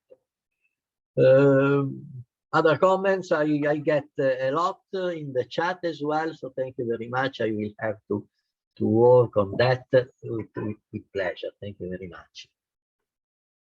If there are no other comments, I think that we might have a short break of 5-10 minutes. How long, Milin? And then we go to the second part of the day. So today we will stay easily, I guess, into including good discussion into the time frame. Yes, thank you very much. I was just about to say that we have only 2 minutes left, but yes, it's currently 3:43 p.m. in the Philippines. So I guess we can have a 12, ano, 43, 53. We have more or less 15 minutes break. So everyone, please return here. Oh, well, do not log out, but we will resume our discussion by 4 o'clock Manila time. Thank you Good. very much. Good. Thank you very much. Thank you very much. Thank you.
ตะกี้น้องก็เป็นแบบสาวบ้านสาวสวนธรรมดานะบ่กล้าเว้ากล้าว่าบ่กล้าแสดงออกบ่กล้าความแสดงความคิดเห็นอหยังแต่ว่าหลังจากได้ไปฝึกอบรมหลายๆอันนำเครือข่ายสาวเกษตรกรแล้วก็มีความกล้าหาญขึ้นแล้วก็บ่ฮู้วิธีการไล่เลียงต้นทุนว่าเฮาปลูกแต่ละอันนี่เฮาใช้ต้นทุนเท่าใดบัดเฮาขายมามันกุดค่ามันคุ้มค่าเฮาบ่แต่หลังจากได้ฝึกอบรมกับเครือข่ายสาวเกษตรกรลาวแล้วเฮาก็มาไล่ต้นทุนผักแต่ละชนิดที่เฮาปลูกเบิ่งว่าเฮาขายเท่าใดเฮาจึงได้ทุนคืนเฮาจึงมีกำไรแล้วก็เฮาก็ได้รู้จักกับสาวสวนที่เป็นสมาชิกเครือข่ายสาวเกษตรกรลาวนะอยู่ทางใต้ก็เจ้าก็ปลูกผักส่งมาขายนครหลวงวิจันทร์คือกันเฮาก็มีการโทรประพันธ์ราคากับเขาว่าแต่ละช่วงก็เจ้าขายราคาเท่าใดเพราะว่าเฮาราคาของเฮาสิได้โทรกันกับเขา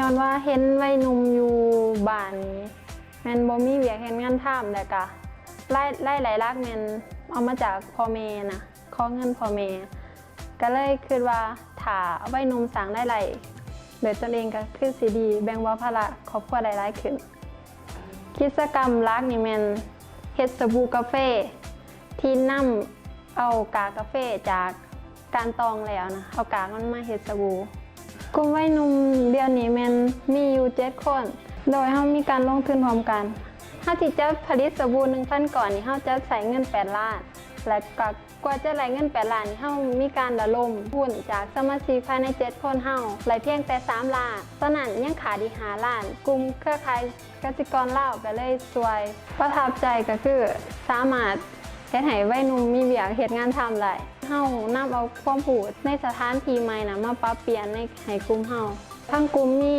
ผลิตภัณฑ์ใหม่แม่น2อย่างคือผงดับกลิ่นและก็แยมผงดับกลิ่นนี่เฮาสามารถผลิตขายได้ตลอดแต่ว่าแยมแม่นผลิตได้แต่เฉพาะฤดูของกาแฟสุกเท่านั้น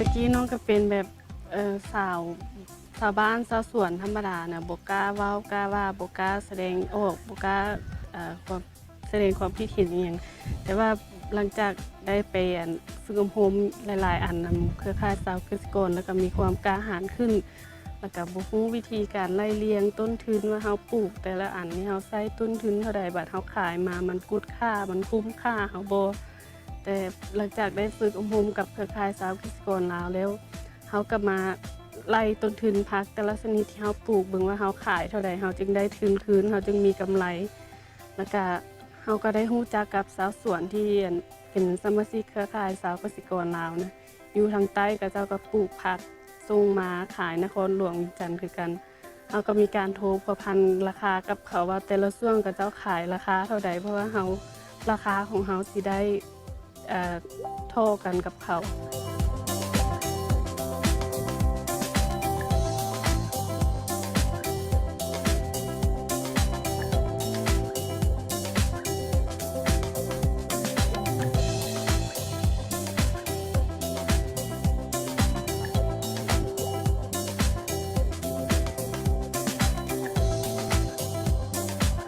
ย้อนว่าเห็นวัยหนุ่มอยู่บ้านแม่นบ่มีเวียกเฮ็ดงานทำแล้วก็รายหลักแม่นเอามาจากพ่อแม่นะขอเงินพ่อแม่ก็เลยคิดว่าถ้าวัยหนุ่มสร้างรายได้โดยตนเองก็คือสิดีแบ่งเบาภาระครอบครัวได้หลายขึ้นกิจกรรมหลักนี่แม่นเฮ็ดสบู่กาแฟที่นำเอากากาแฟจากการตองแล้วนะเอากากมันมาเฮ็ดสบู่กลุ่มวัยหนุ่มเดือนนี้แม่นมีอยู่7คนโดยเฮามีการลงทุนพร้อมกันถ้าที่จะผลิตสบู่ 1,000 ก่อนนี่เฮาจะใช้เงิน8ล้านและก็กว่าจะได้เงิน8ล้านนี่เฮามีการระดมทุนจากสมาชิกภายใน7คนเฮาไหลเพียงแต่3ล้านตอนนั้นยังขาดอีก5ล้านกลุ่มเครือข่ายกสิกรลาวก็เลยช่วยประทับใจก็คือสามารถ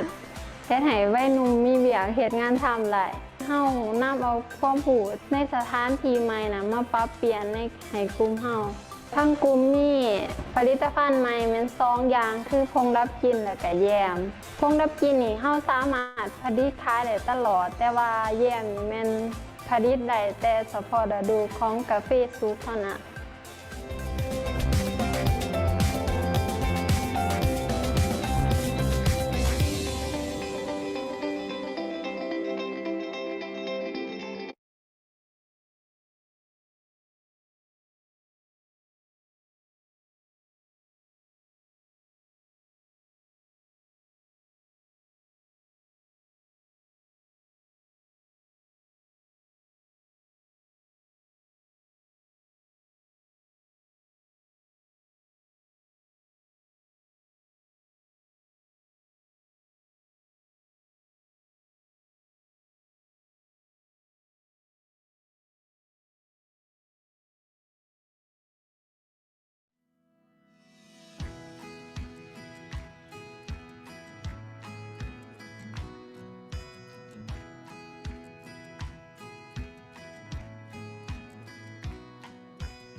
Hi, I'm Ellen Limocon, the General Manager of Lamak Multipurpose Cooperative.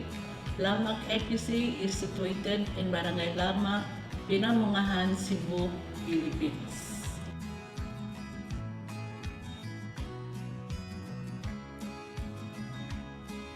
First, sa wala pa ang lamak sa among kinabuhi, nag-uma nami, pero lahi kay siya kaya wala mi lahi ang income namo nga wala pa ang lamak kay wala man may kakuhaan og support labi na sa financial, so lahi gyud ang among abot gamay ra kayo niyang abot dili mi makahuma. Nagsugod ko sa lamak is 2013. Niadto ko sa opisina niyang yung loan na 5,000 para gipuhunan sa among pag-uma niya. Pagkahuman ang abot sa among uma, kami mismo ang ni-deliver sa carbon. Then diha na to nagsugod na gihimo na namo ang negosyo. Gihimo na mong negosyo ang abot sa among uma. Nagtudlo ang lamak og trainings ug saon nga unsaon pagpadaghan sa abot, dayon gitudluan sa nila unsaon pag-market, unsaon paggamit sa kwarta, unsaon nga makasave pa jud.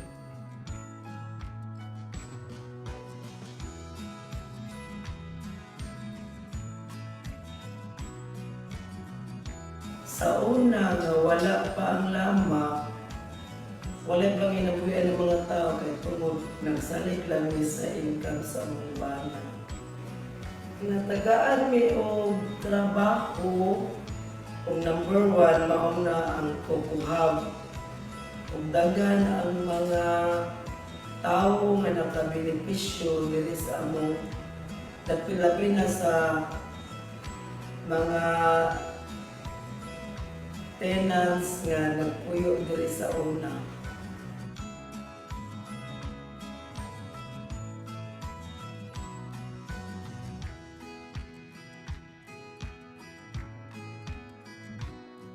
I started as an Aflaton saver sa CYP. As a saver, dili lang ang pag-save sa money nga akong nakatunan. Tugod kay daghan kayo gihatag nga trainings ang lamang multi-purpose cooperative. Usa na ni Ana ang agribusiness training, Farmers Entrepreneurship Program, Agri Youth Farmers Training in partnership with the Jollibee Group Foundation, training of trainers of the Basic Cooperative Course. Dako kayo natabang ang co-op nako tungod kay na mold yun nila ako ang self into the best version og na-boost po ang akong confidence kay usaban po ko sa mga entertain sa mga bisita o sa mga trainings nga nakatunan o sa mga program nga akong napila nila bilang Saged Youth sa mga naglandag na ako nga pupadayon sa ako ang gusto sa mga gusto og kanang pangandoy. And today, we can feel that there is community transformation and we are moving forward always for the betterment of our people. Tanan karon nga naanak ko is utang din ako salamat. Bisan kinsa pa ang cooperative nga moduol na ko is dili gid ako ikabaylo ang lama kay ako kasing-kasing is na salamat. Mao niya mong paglantaw nga unta mula amo lampo pa ang lamak nga magdugay nga daghan pa ang matabangan nga kabayaan para sa nako.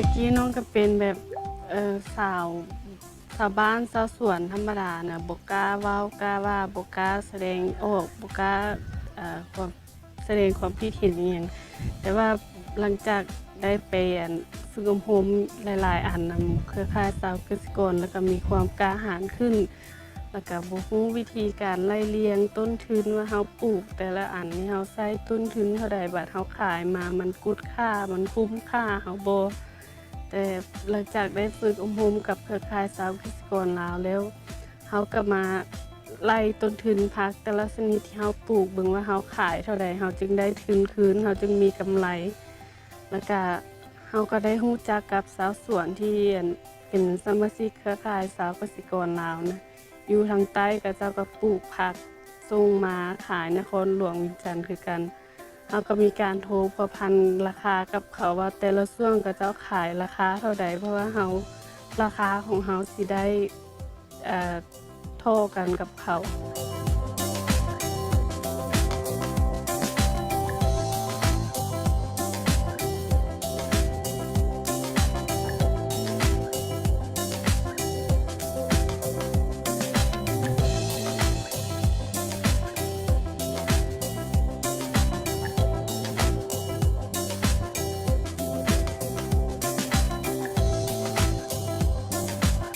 ย้อนว่าเห็นวัยหนุ่มอยู่บ้านนี้แม่นบ่มีเวียกเฮ็ดงานทำแล้วก็รายลักแม่นเอามาจากพ่อแม่นะขอเงินพ่อแม่ก็เลยคิดว่าถ้าวัยหนุ่มสร้างรายได้โดยตนเองก็คือสิดีแบ่งเบาภาระครอบครัวได้หลายขึ้นกิจกรรมหลักนี่แม่นเฮ็ดสบู่กาแฟที่นำเอากากาแฟจากการตองแล้วนะเอากากมันมาเฮ็ดสบู่กลุ่มวัยหนุ่มเดี๋ยวนี้แม่นมีอยู่7 คนโดยเฮามีการลงทุนพร้อมกันถ้าที่จะผลิตสบู่ 1,000 ก่อนนี่เฮาจะใช้เงิน8 ล้านและก็กว่าจะได้เงิน8 ล้านนี่เฮามีการระดมทุนจากสมาชิกภายใน7 คนเฮาไหลเพียงแต่3 ล้านตอนนั้นยังขาดอีก5 ล้านกลุ่มเครือข่ายกสิกรลาวก็เลยช่วยประทับใจก็คือสามารถเฮ็ดให้วัยหนุ่มมีเวียกเฮ็ดงานทำได้เฮานำเอาความรู้ในสถานที่ใหม่นะมาปรับเปลี่ยนให้กลุ่มเฮาทั้งกลุ่มมีผลิตภัณฑ์ใหม่แม่น2 อย่างคือผงดับกลิ่นและก็แยมผงดับกลิ่นนี่เฮาสามารถผลิตขายได้ตลอดแต่ว่าแยมนี่แม่นผลิตได้แต่เฉพาะฤดูของกาแฟสุกเท่านั้น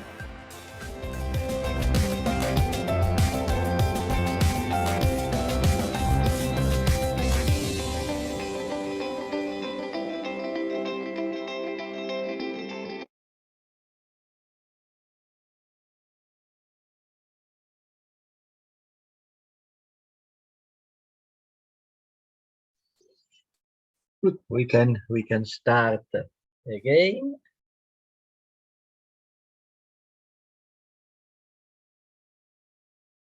Let me share again the screen.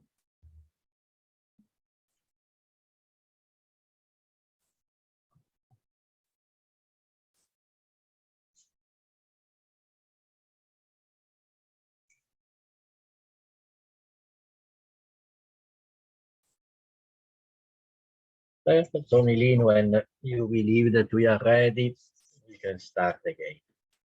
The last. Yes, please go ahead, Dario. Thank you.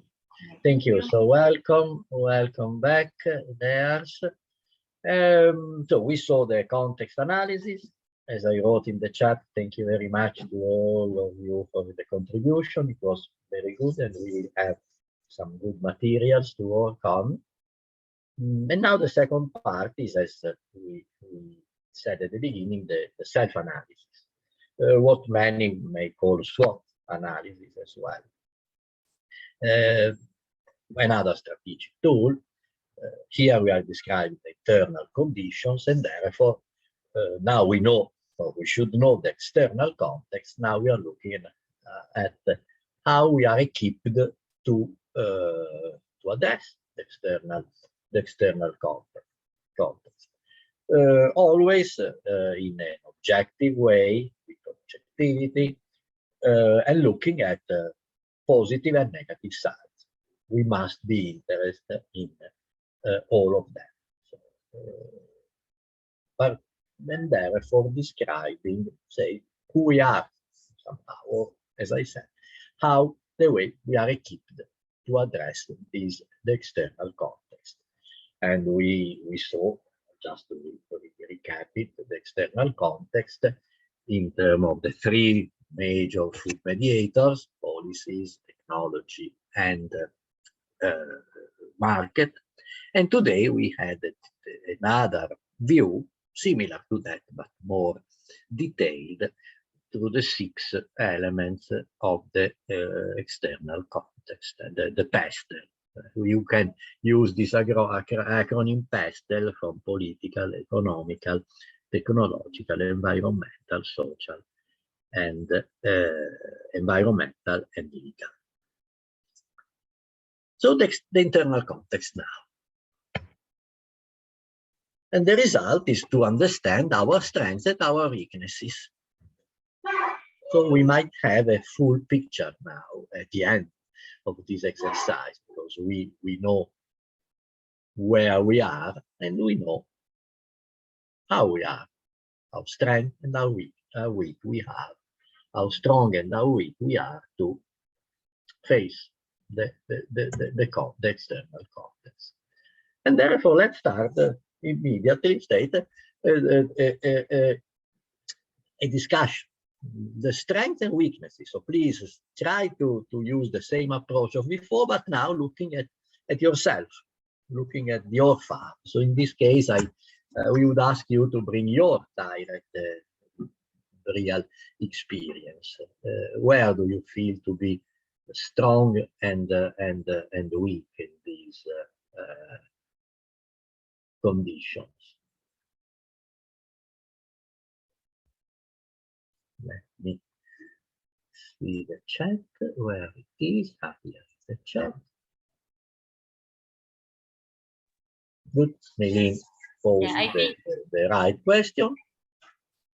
Yeah, I think it's really important for our participants to follow what Dario said, of really reflecting on ourselves, reflecting on our farms, our current enterprise, if we already have one, and try to think, what do you think are your strengths and weaknesses? Because in the previous webinar, we talked about assets and challenges in general, right?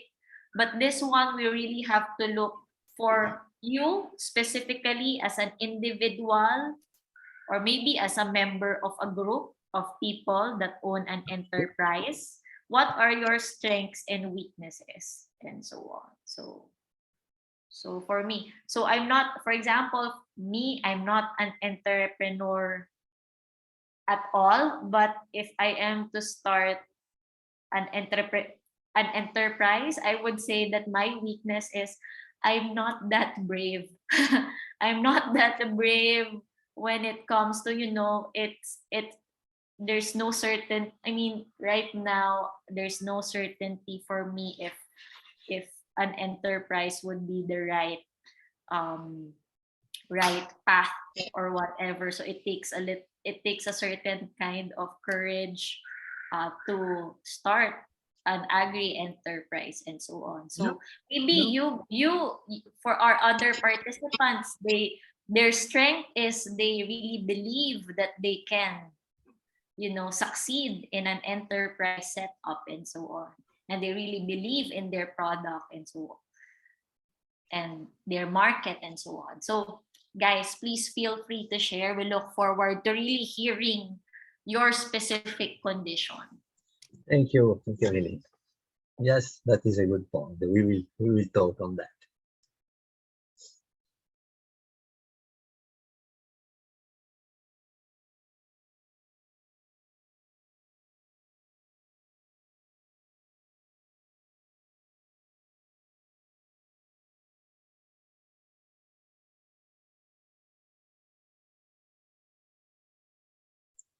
Who will start?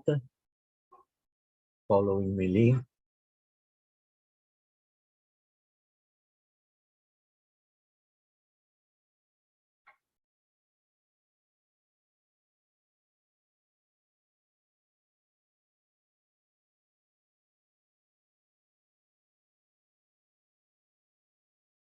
Dario, please feel free to use the I choose you, the power of I choose you. I will. So let's see among our participants who can say. Well, before we mentioned about the law, for instance, mentioned these benefits to the large company. So let's see from your perspective why a small company you might be weak or not. What is your view from law perspective, from your experience on the dimension as an element? The strength is strong leadership, Nepal is saying, and that is definitely an element that we should justify, explain, but that definitely might be Then Vietnam is writing, but I cannot read it, I apologize. But perhaps the interpreter might translate it. Yes, leadership is might be a good, might be part of our strengths. Yes, and that you remember that at the beginning today we will have a section in our business plan where describe the team. There we might stress again our leadership capacity and the good organization of our farm, of our group, for instance. Leadership might be good for a small farm in terms of what Milene was saying, being brave to face the risks that we have. And we have seen that there are many risks. But definitely strong leadership in a group is, as Nita saying, is a very good skill, as it's a necessary skill. Perfect. Strength, knowledge, and experience in production of agri products, the Philippines are saying. And weakness, lack of capital to start a business.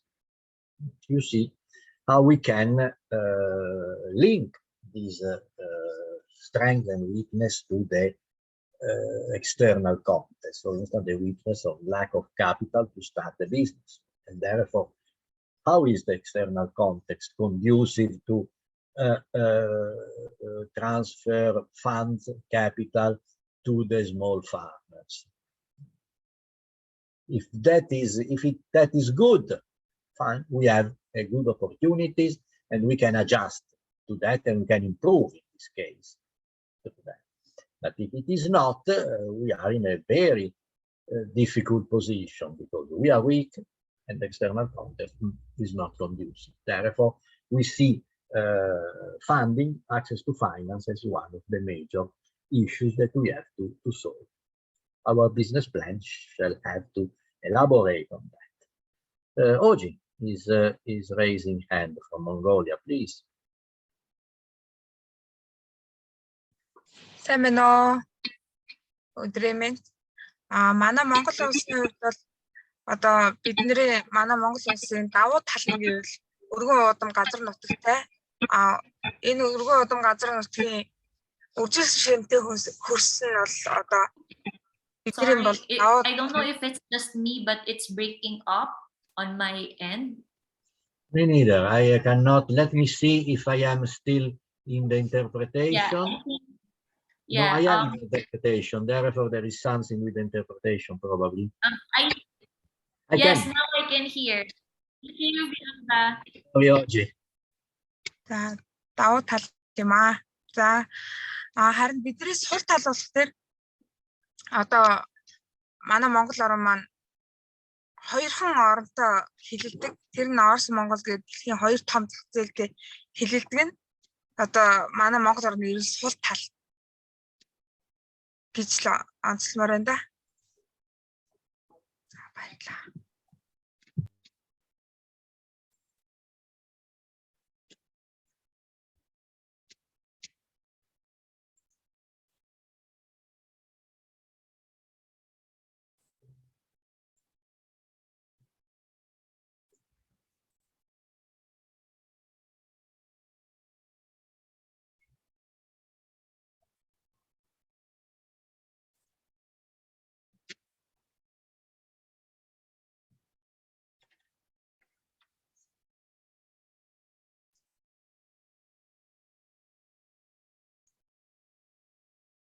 Thank you. Thank you very much.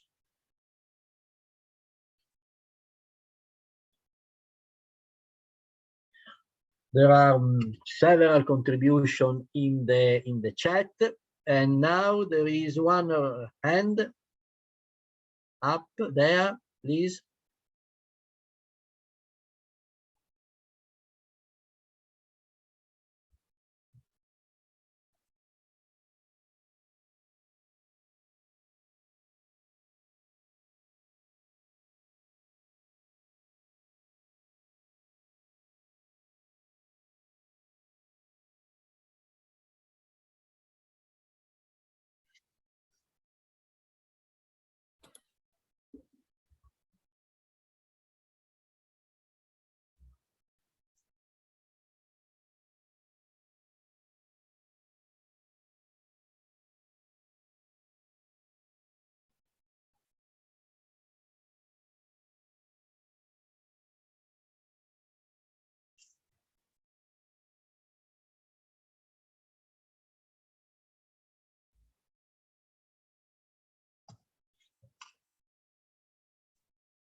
Thank you very much. Thank you very much.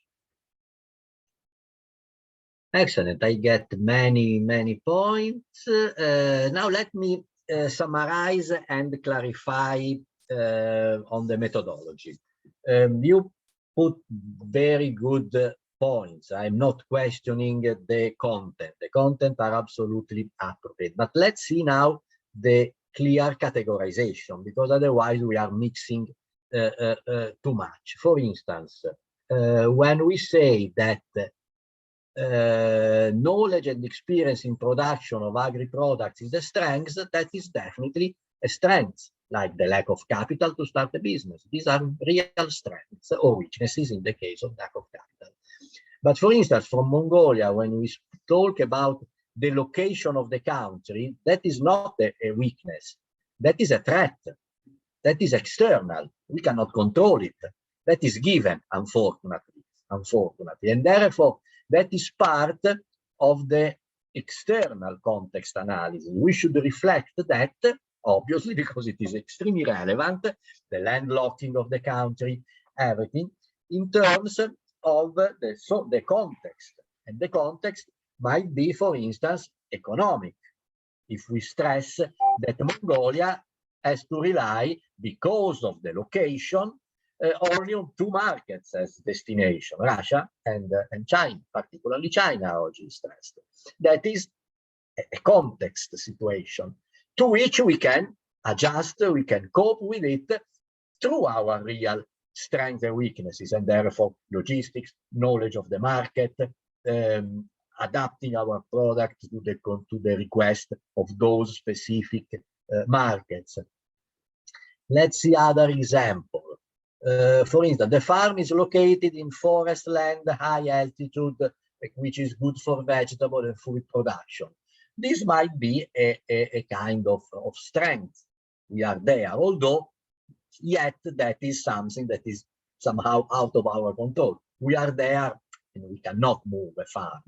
We can move a piece of equipment, but not a farm. For instance, healthy soil, fresh water, no pollution. All these are environmental elements of the external context. We should see that there rather than as our strength. We can say that our strength is our capacity to keep the soil healthy, because we know about fertilization, we know about soil management, we know about water management, or we have good irrigation system, irrigation, for instance. That is strength, but the overall conditions, we should find them into the external context.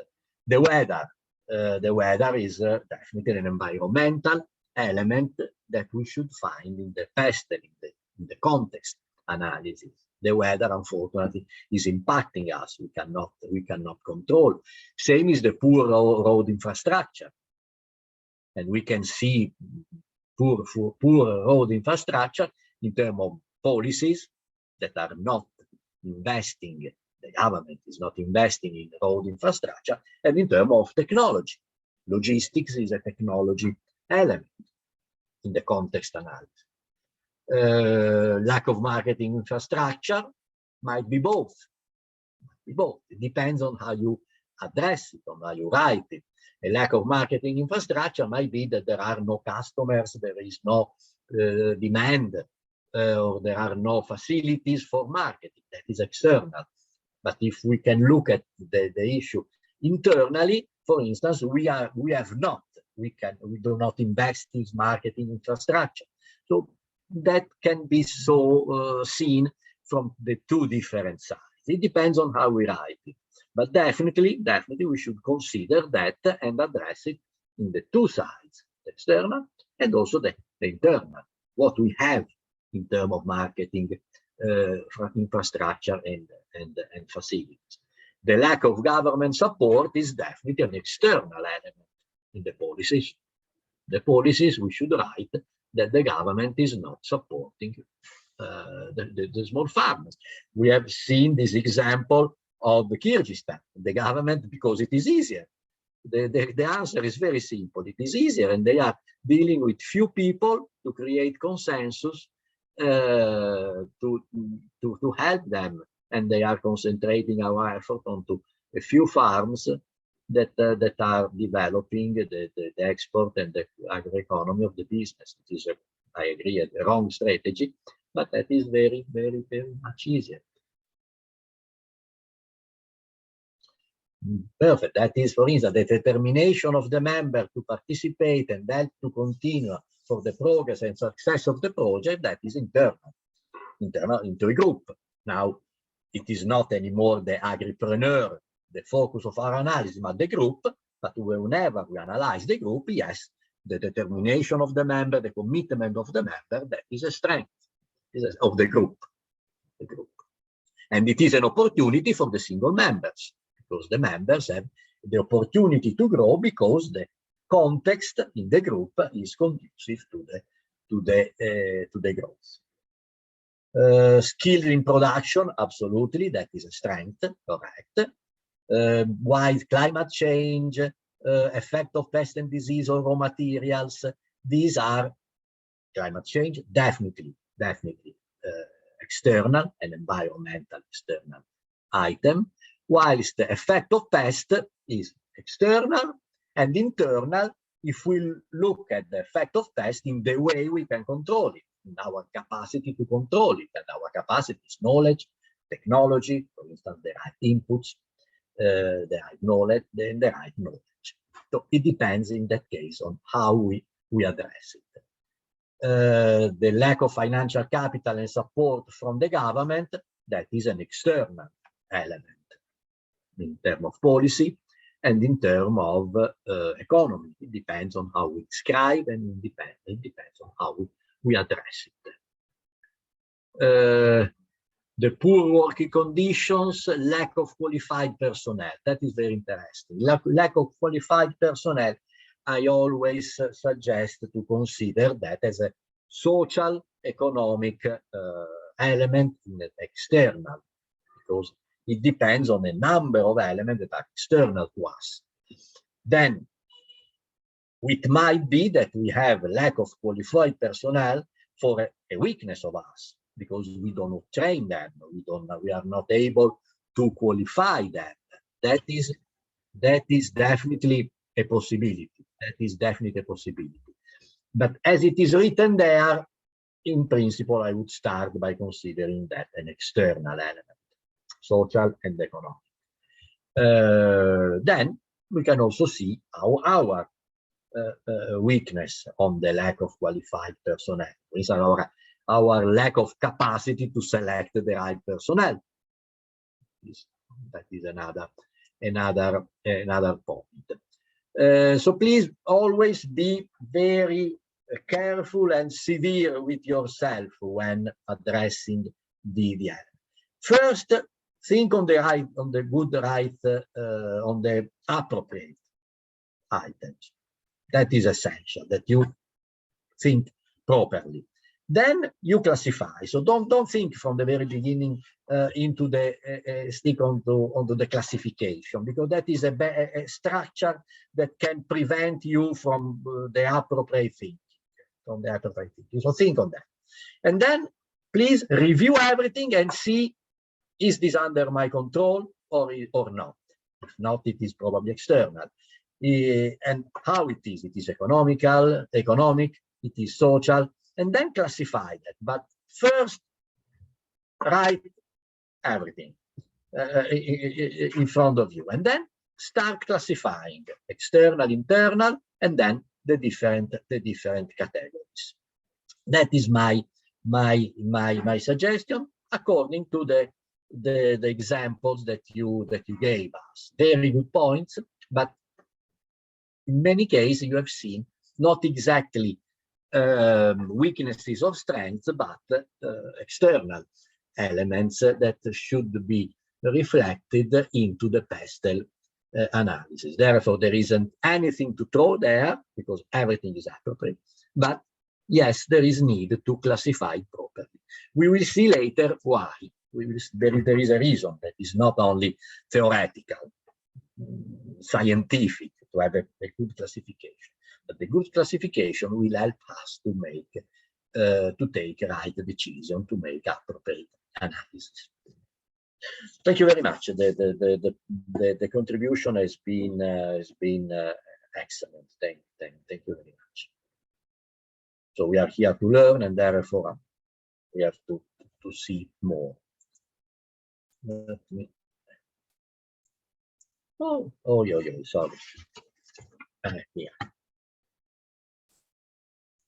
So, what are we doing therefore? We are using the self-analysis and the context analysis to identify the key actions, the needs, if we combine them. And what we can do is to create a kind of matrix where we write a matrix of 9 square matrix, where we write up the opportunities and the threats. Because when we have the context analysis classified according to the 6 pastel elements, there we can decide what is an opportunity and what is a threat. The positive elements are opportunities, the negative are the threats. And we can classify them, opportunity and threat. And then we analyze, after the self-analysis, we identify our strengths and weaknesses. For instance, one of the weaknesses, one of the weaknesses in the chat was our let me see where it is, the chat here. We said, for instance, the capacity, technical skills, technical capacity. Technical capacity is a strength. And then we have in the threats the climate change, the pests, the new pests coming in, or pests becoming more heavier than they were. So we have a threat, but we have a strength. And therefore, we should see, fine, how can we combine the two? How can we address this climate change through our skills? What is necessary to do to improve, to address it? What should we do? So in which way can we use our skills? This is something that is extremely relevant, because, for instance, we said at the beginning, probably those who are reading our business plan will be concerned on the risks that the environment, the climate change is posing on our activity. When we can show that we have a strength in handling the pest disease in terms of addressing the climate, the changes that the climate is creating, that is a very good point that should be stressed. Different if we cannot, because of a different of a set of other internal conditions. So that is extremely important. But for instance, we have another point here. For instance, a farm located in high altitude, good for vegetable and fruit production. That is a very good opportunity. A very good opportunity. Do we have the skills to exploit that? In this case, if we have the skills, if we have strong in that, we are exploiting the situation. For instance, by developing a specific cultivation of vegetable fruit production. If not, we don't have the skill.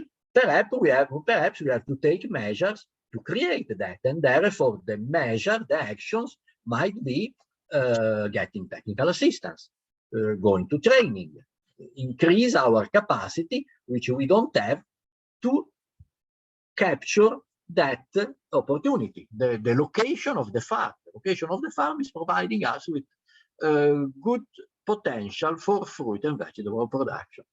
If we are good, we exploit them and we make a plan of cultivation. If not, we amend it. So we improve to become able to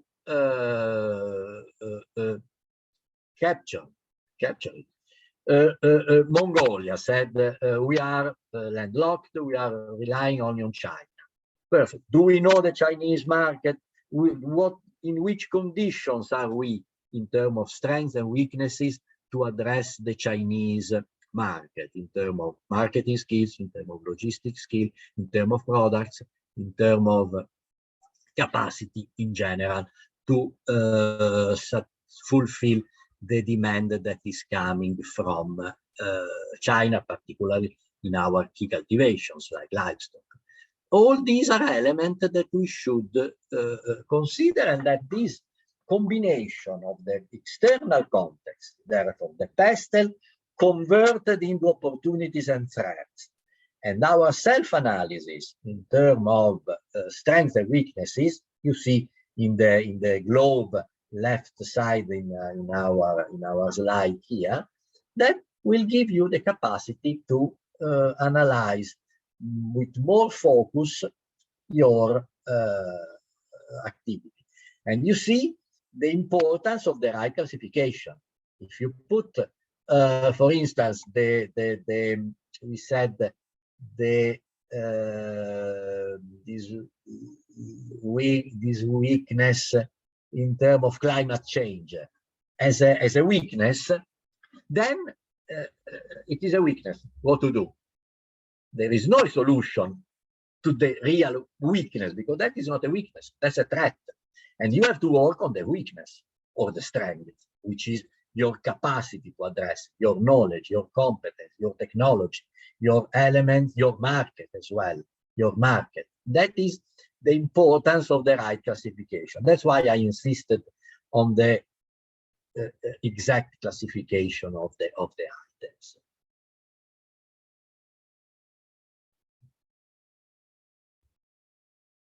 Yes, perfect. I agree, Milene, with you. I agree with you, Milene, because that is now. I believe that they capture the essence of this lecture of today, and therefore, yes, we can provide them with a format for their homework. Because now we are at the end with your homework. Let me see. Yeah, but before, let's see the business plan. So what do I want to see in your business plan? The market is the starting point. And the market is always the key to demonstrate that our business might be successful. And therefore now we should have all the elements. The market comes from the external context. Right? We have described the economy. So how to describe, how to present our market to a reader of our business plan, describing the target market, the customers, what are the key customers there, what are the ideal customers, the consumers as well. You can describe when it is relevant. And in our sector, often, as we are talking about agri-food products, consumers are often always relevant in reality. And then the solutions. That is the point that we can elaborate from the combination of the context, external context, with our conditions. Then we find the solutions. You remember, we are working on conclusions. We draw the conclusion of who we are in terms of the technology, in terms of different elements. Then we draw the conclusion, before we draw the conclusion on the external context. And then we combine them with we can make some hypotheses and draw our self-recommendations, and which means the solutions that we should have. And scrutinizing that with the competition. Here, the order is in that way. Probably it would be better, even better, to describe the market and the competition, and then getting the solutions. But definitely, please, before or later, analyze the competition and give a good option of analysis on the competition. Once more, Mongolia. Mongolia is very, very prone to competition because of the location, does not have many other opportunities than China and somehow Russia. and how is the competition in China? How is the competition in Russia? That is extremely relevant, because if Mongolia does lose the Chinese market, it will be a big problem. It's not like other countries that have many more opportunities of market, and therefore they are less exposed to the competition in those markets, because they can escape from that. Then please always consider and recall that the dynamics of our business plan proposition, and therefore the evolution. What is the future of that? We know that it is difficult to predict, and it is becoming more and more difficult every day. But we should make an effort to project the market analysis, the competition analysis, and the solution that we are providing in terms of a trend in the next 3-5 years. Then we should read there our key assumption, the risks. What are the main problems that we have? So this is related to the market, to the solutions, to the evolutions as well, to the evolution.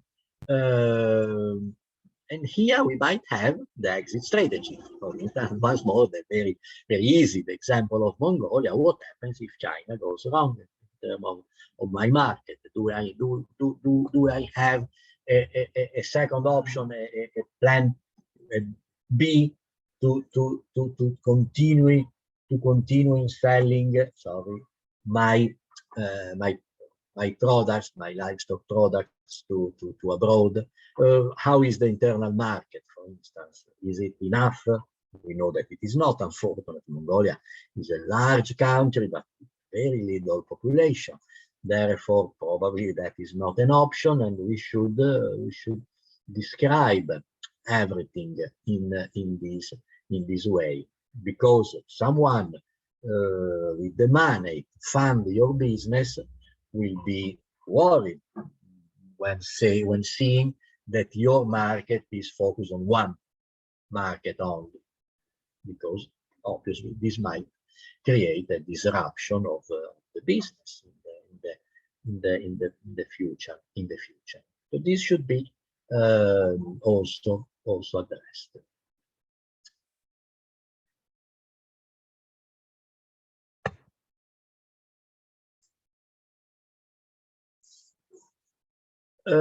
And here the homework, I agree with Milene that now we should, considering also your reaction, which was very, very good, we should change. So perhaps we can, Milene, explain this homework in a different way, not only focusing on the main opportunities and threats, but adding also your strengths and weaknesses, and working on the hypothesis and your solutions. That is probably the best way. We can provide you with a simple form to do that, which might be, for instance, the 9-square table, where you identify opportunities and threats from the external context, and you identify your weaknesses and threats, and then you start playing with that. It is just like a game where you mix, you match the opportunities and the threats with the weaknesses and threats, and you have the square to fill in. And you see, there is this opportunity, I have this strength, how can I exploit it? Because you see, if we match an opportunity and the strength, we have a situation of exploitation. It is positive. We exploit this situation. If we have an opportunity and a weakness, we have to improve. That is an area of improvement. It is good, the market, the condition, the external condition, but I am weak. I have to improve it.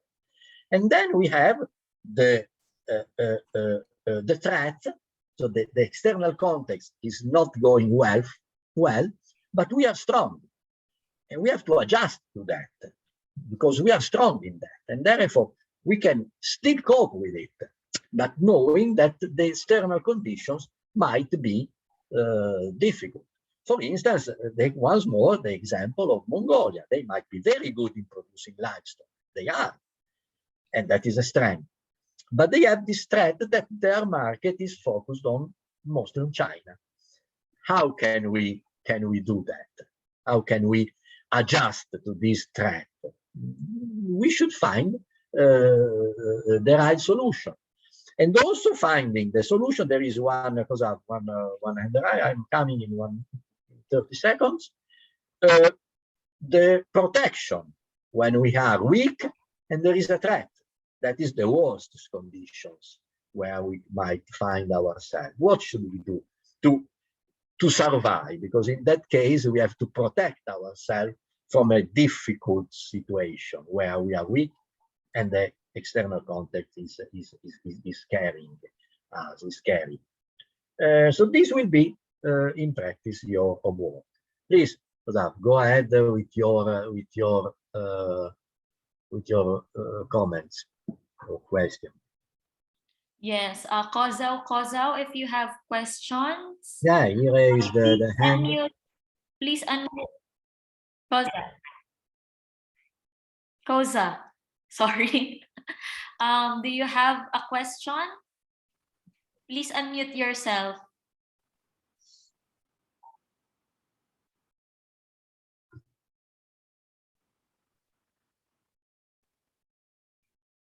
Hello? I lost you. You, Milin, can you hear me? Koza, is that an actual hand or did you just mistakenly click the raise hand button?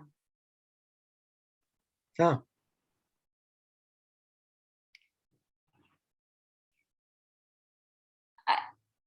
I think it's possible that he mistakenly clicked that because previously he also clicked the fast forward button. So, but Koza, if you have a question, please put it in the chat box or just unmute yourself.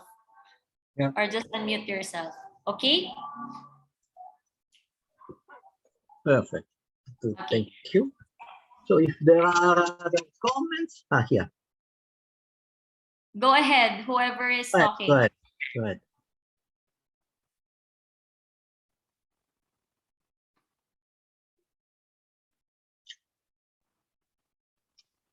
Ufa. No.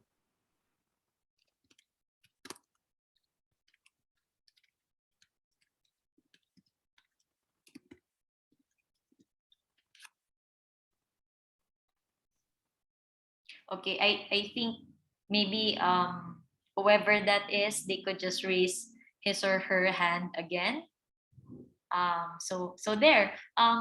So Dario, if I may, I'll just give them the instructions for the homework. So yes.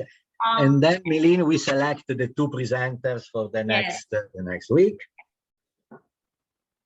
Okay, Prepare so the wheel if there are no volunteers. yes. So wait, this is just important. Oh. Hi, it's hard to multitask sometimes.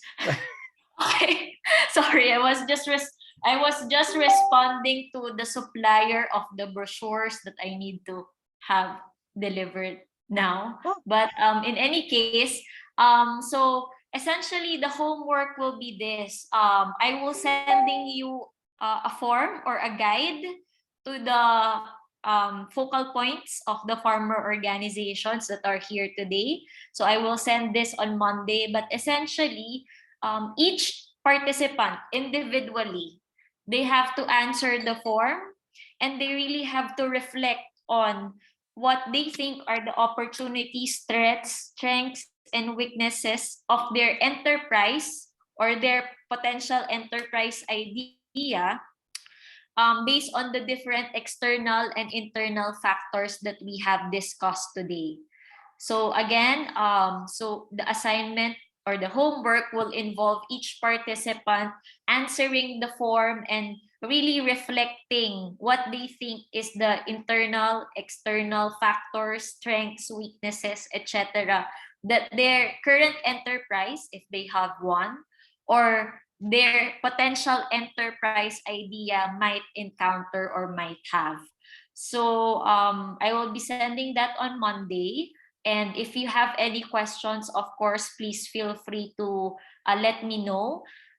For the participants, please feel free to put it in your to write it in your local language, and then we will just be requesting the assistance of our FO focal points to please translate, so that you could also submit it to us so that Dario and I could read them next week. You don't have to send it send them immediately. But aside, of course, everyone will submit, but we will be selecting 2 participants who will be sort of sharing their response to the homework. So for that, in order to select the 2 participants, let me, okay. So I'm going to, Dario, should we remove Lao and India here because they have already provided the recap, or will it be interesting to have? Let's keep them, then we decide. Okay, I think Cambodia is not here, so let me just remove them. Okay.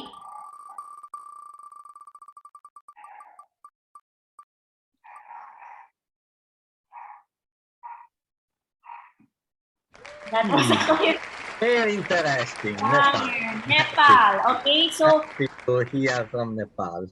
Yeah, so of course there are multiple participants from Nepal. So just choose one person from Nepal who will share next session, okay? His or her answer to the form. Next, let's spin the wheel again. Ten.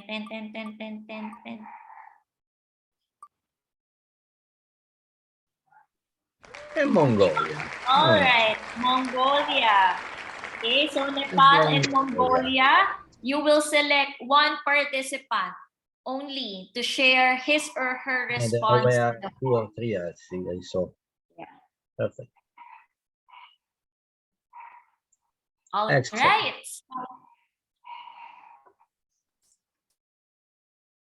Okay. OG is writing in Russian. Let me see.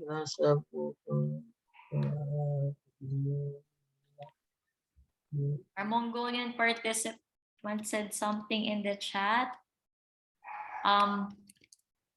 Biamba, would you mind translating the response? Yes, please. OG wrote in the chat.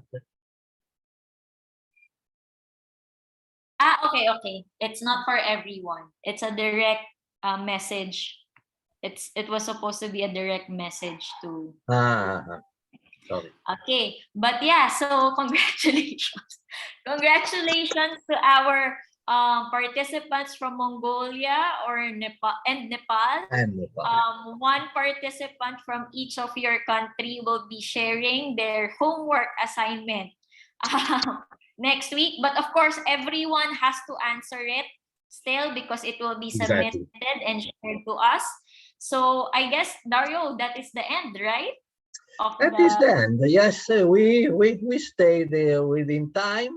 I am very, very happy with your contribution. Thank you very much. Please work hard on that. Next week, I will also work on your on the chat to make a kind of comparative analysis between the countries. And then I will keep it for you and as a common document to be shared. Allow me 1 week at least to make it.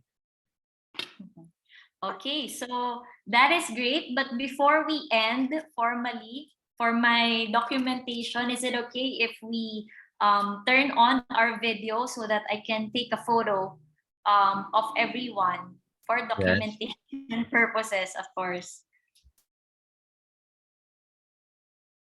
I can Okay. see all of them.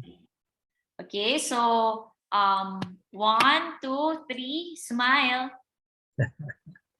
Okay, next page. Next page. All right, 1, 2, 3, smile. Okay, that's great. That's the end of our day 2. Thank you very much, Dario. Thank you Thank very you. much to Thank you to everyone, everyone. to our See you next week. interpreters. Thank you. Noy, would you mind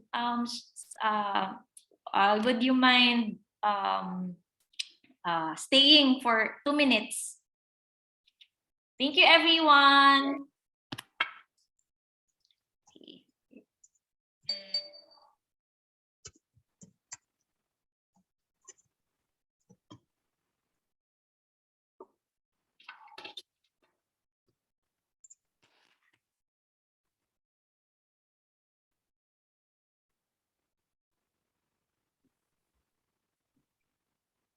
Okay. Thank you.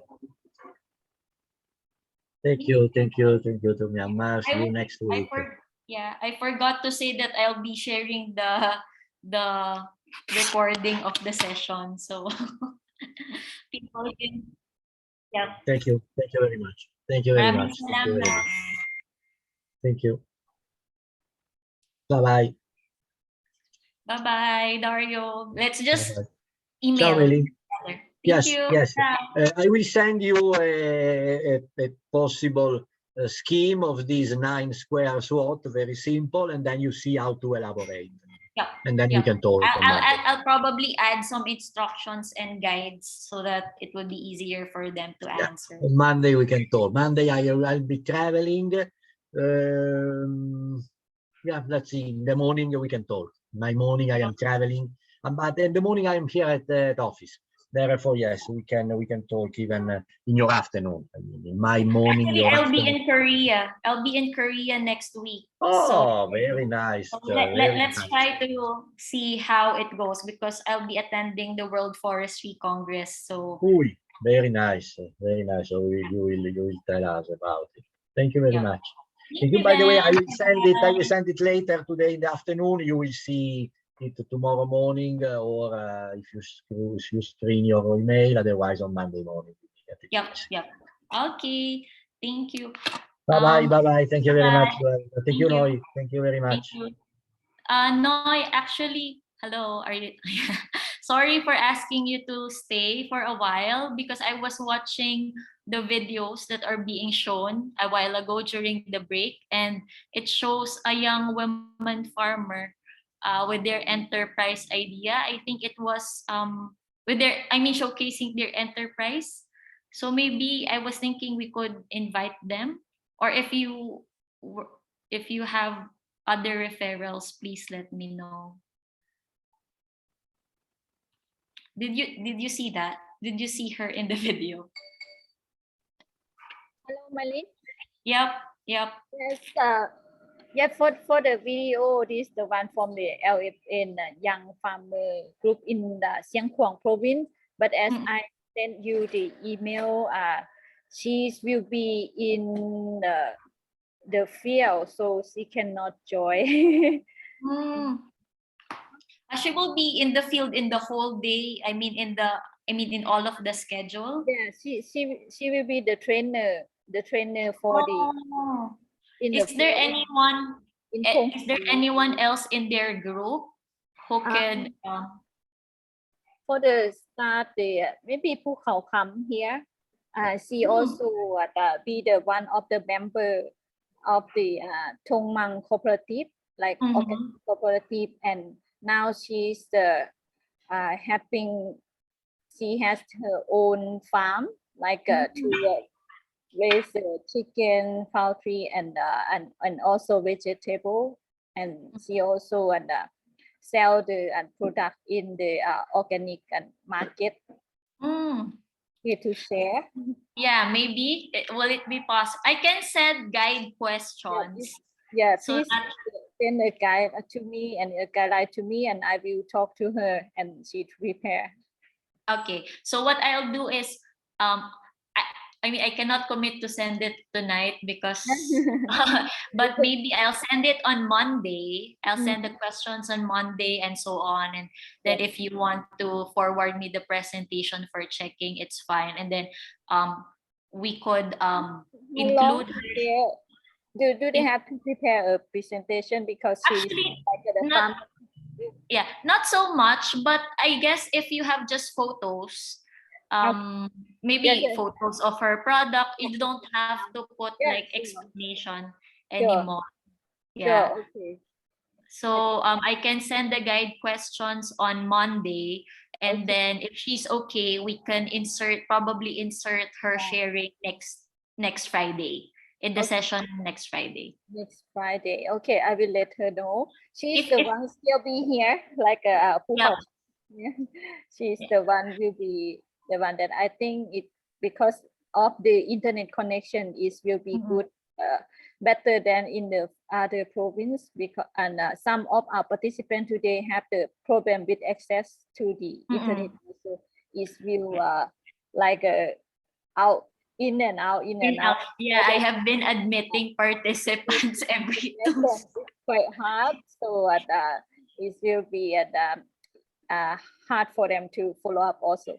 but we did not have the PowerPoint translation for them, but they just follow up the training and it's good that we have the translator for them.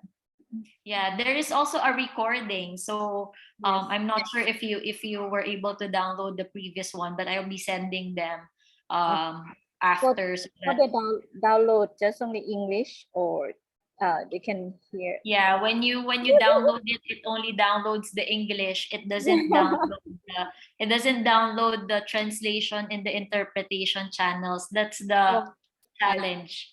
Yeah. Yeah.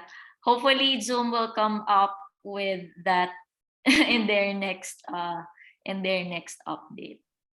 Okay. Okay. Thank you very much, Noy. Yes. Bye bye, Marlene. Thank you.